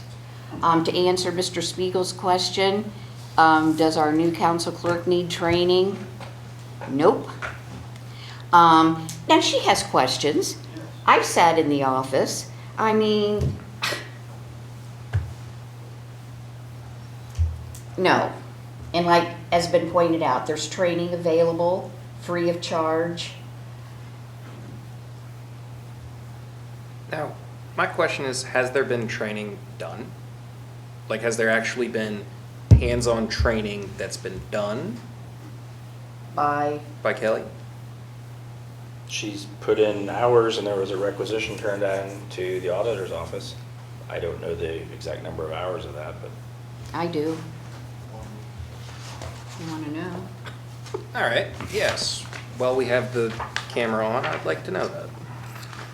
Hold on, if I could, is that pertinent to this vote where we're going to have another discussion on that piece? No. Okay, so So we can do it can we later. finish with this vote and then move on to that Yes. topic? Are you okay with that? Oh, yeah. All right, so there's a motion on the floor. We've had discussion. Any further discussion? If not, let's see, Mrs. DeShawn. Yes. Mr. Me. Yes. Mr. Moritz. Yes. And I'm a yes, that motion carries. So proposed ordinance 44-2025 will go back in the special council meeting later this evening, again as a first reading because there was a material change to it. So it will not be a second reading, it will be a first reading, but it is being requested as an emergency. And it is going to be assigned the number 44. Number 44, Okay, I because- confirmed with the law director that Okay. it could keep its number if it was edited, but since there was enough of a change to it, it has to go through its first reading again. And but it'll still be 44? Yes, ma'am. Okay, thank you. All right, now to the second piece that Mrs. DeShawn brings up, asking if we want to request legislation for the $5,000 transfer within the category of council clerk for training. Now I will let you guys carry on the discussion you just started. Perfect. I'm curious, how many hours of training have occurred so far? We have one invoice dated October 24th, and it's for 18.5 hours at $35 an hour for a total of $647.59. Although that's a $647.59, but then when it comes down to total invoice, it's a different figure, $647.50. And $647.50 was, well, that's what was paid. So what are you thinking? Pardon? I'm asking Brandon, the Well, wheels are moving. I guess my question is, Vicky has questioned whether or not training has actually been conducted. So what have you observed? Have you observed actual training going on? 18 and a half hours worth of training? Well, I mean, I wasn't sitting in there that week, and we have another invoice for 20.5 hours for a total of $717.50. So that's a total of 38 hours now, I believe she's at. I guess you don't. 38 hours of training. All right. 20.5 and 18.5 hours of training. Okay. Michelle, I hate to put you on the spot, but I have some questions. How's the training going? Good. Good? Good. You're getting training? Yes, are you going to be a lawyer from, Huh? are you lawyering? Yes. Okay. So, it's going well? Yep. You're learning a lot? You're getting there. Okay. Yes. Those are the questions I had. All right. Does anybody wish to make a motion to request legislation for the other half of this transfer that would have originally been in 44-2025 from Monday for the $5,000 transfer within the council clerk's line item? I'll make a motion for it. Okay, I have a motion by Mr. Moritz. That's emergency right now. That, you're making the motion, you tell me, sir. That's emergency. Mr. Moritz makes a motion as an emergency for a $5,000 transfer. Nope. Mr. Me says no. And I say Mrs. no. DeShawn says no, and I say no, so the motion dies on the floor. All right, is there any public participation? Oh, is there any other open projects that you wish to discuss this evening, Mrs. DeShawn? No. Mr. Me? I'm good. Mr. Moritz? I'm good. Public participation. Here we go. Hi. No, it's all right. Clarissa Slater, 3645 State Route 4. It's going to feel like a full circle, guys, back from thinking of January of 2024, so bear with me. Good evening. Oh, yeah, it said my name and address, didn't I? It's getting the end of the night. Getting a little slap happy. I wanted to take a few moments to talk about House Bill 503, because this bill will shape the future of Bucyrus and towns like ours across the state. House Bill 503 is currently being presented as a simple transparency bill, but it does something much bigger. It removes our ability to govern our own city. It takes away the few tools that we still have left to keep Bucyrus financially stable. I want to be clear, because I know this is a touchy subject and has caused shockwaves all over the city. I do not support removing our local tax credit, which is just what this bill would affect. I'm actually quite the opposite. I believe that our local taxes should stay with the community where the person actually lives and votes, the place that they call home. Ohio's municipal income tax system was built in the 1940s, back when people lived and worked in the same town. That's actually how the verbiage is in the statute, is that municipalities can levy taxes for where they live and work. And so this Ohio Supreme Court took this went all the way to the Ohio Supreme Court, and they took a very hands-off approach saying, well, the statute says where they live and work, so both the place where the person works can levy a tax and the place the person lives can levy a tax, which has led to this double taxation. That's not what our Ohio looks like anymore. A lot of people don't live and work in the same town. Today, many of our residents leave Bucyrus each morning to work in Columbus, Cleveland, Mansfield, Marion, and other metropolitan areas. Yet, in this outdated system, the income tax they pay doesn't come back here. It goes to the city to where they work. A city where they can't vote, and which they receive essentially no services for their incorporated taxes. Meanwhile, we are the one paying for our citizens' daily lives, the ones who work in the city limits. We pay for their roads and utilities, their police EMS, their parks, water, sewer systems, their entire framework that makes it possible to live here.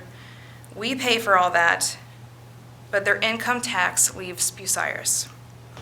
In larger cities like Columbus and Cincinnati, as much as 80% of the income tax they receive comes from non-residents, including our residents, to fund their budgets. And those commuters have no voice there. The only place that they can vote on municipal taxes is here at home.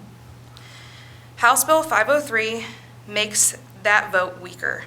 Under this bill, if Bucyrus faces a budget gap, a water main failure, major closure of a factory, we can't, and rising EMS costs, we can't act quickly. We would have to wait months, half a year for a ballot, even when timing is super important when it comes to budget shortfalls. They are tying our hands, and it's not being transparent to the citizens of the state. And while we're being told by the state legislator that we need to tighten our belts, the state of Ohio is sitting on a record high rainy day fund that was untouched through COVID, untouched through the shutdowns. And while local governments received the smallest share of revenue in modern history, and we had to beg for a 0.25 increase of our kickbacks to our city through state taxes, we're basically begging the state government. So the state is building its reserves. It brought in $1.1, I believe, billion this year in tax revenue. With a B. Yes, with a B. B with a B.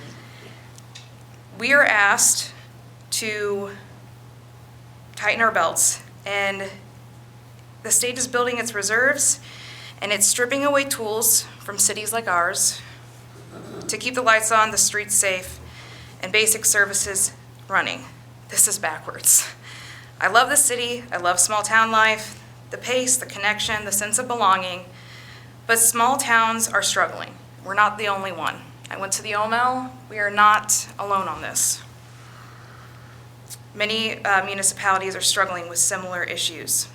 People want to stay here, people who do want to stay here are being forced to move because their services and infrastructure can't keep up, while working families leave towns, are becoming older, more fragile, and more dependent on outside support.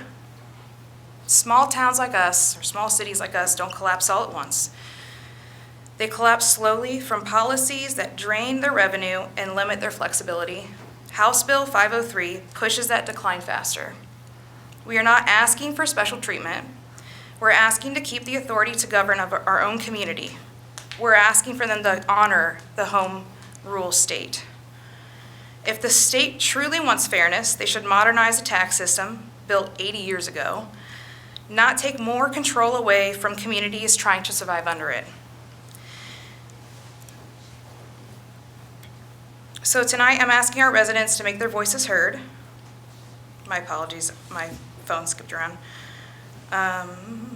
So every Ohioan deserves fair, modern system, one that ties to taxation and representation, just like our country was founded upon. The dollars you pay in income tax should support the city where you live, vote, and raise your family, not disappear into a city you can't even cast a ballot in.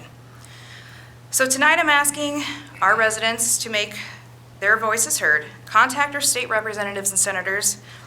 Tell them to oppose House Bill 503, to end double taxation, to fix the actual problem, and to let local tax dollars follow the voter.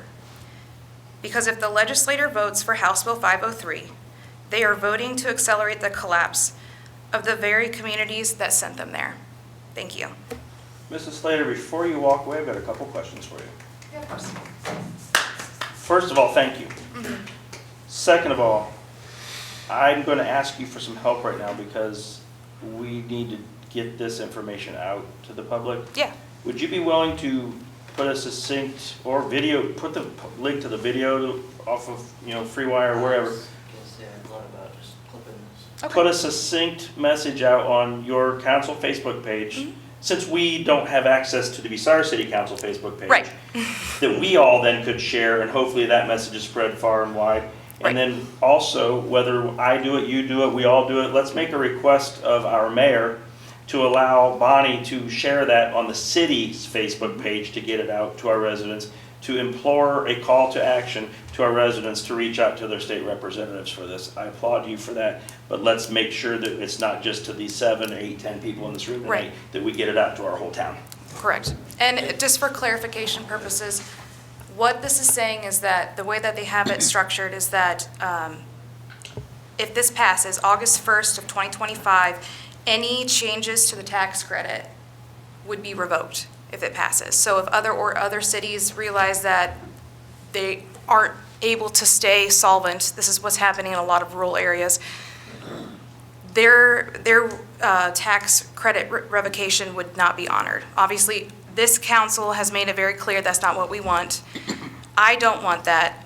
I'm not even saying let's pull it. What I'm saying is that the tax dollars should follow the residency. If, for example, when I worked at a previous place in town, there was an individual who was working remote from Georgia. She don't even pay state taxes here. She pays Georgia state taxes. So why are we making, someone that lives in one city pay taxes when in reality they don't get any kickbacks? Basically what I'm saying, this has been welfare for the large metropolitan areas. Our money is filtered away from our citizens to their benefit to go to large cities. So this is something I've been passionate about since I've sat on council. This is not just, this is the first step of many that need to be done to correct it. But 503 will kill rural communities. So. Since I know you've already done your homework, would you please include contact information in your posting to Yes, the of people course. that our residents need to be reaching out to? Yeah, Thank you. I can do that. Thank you.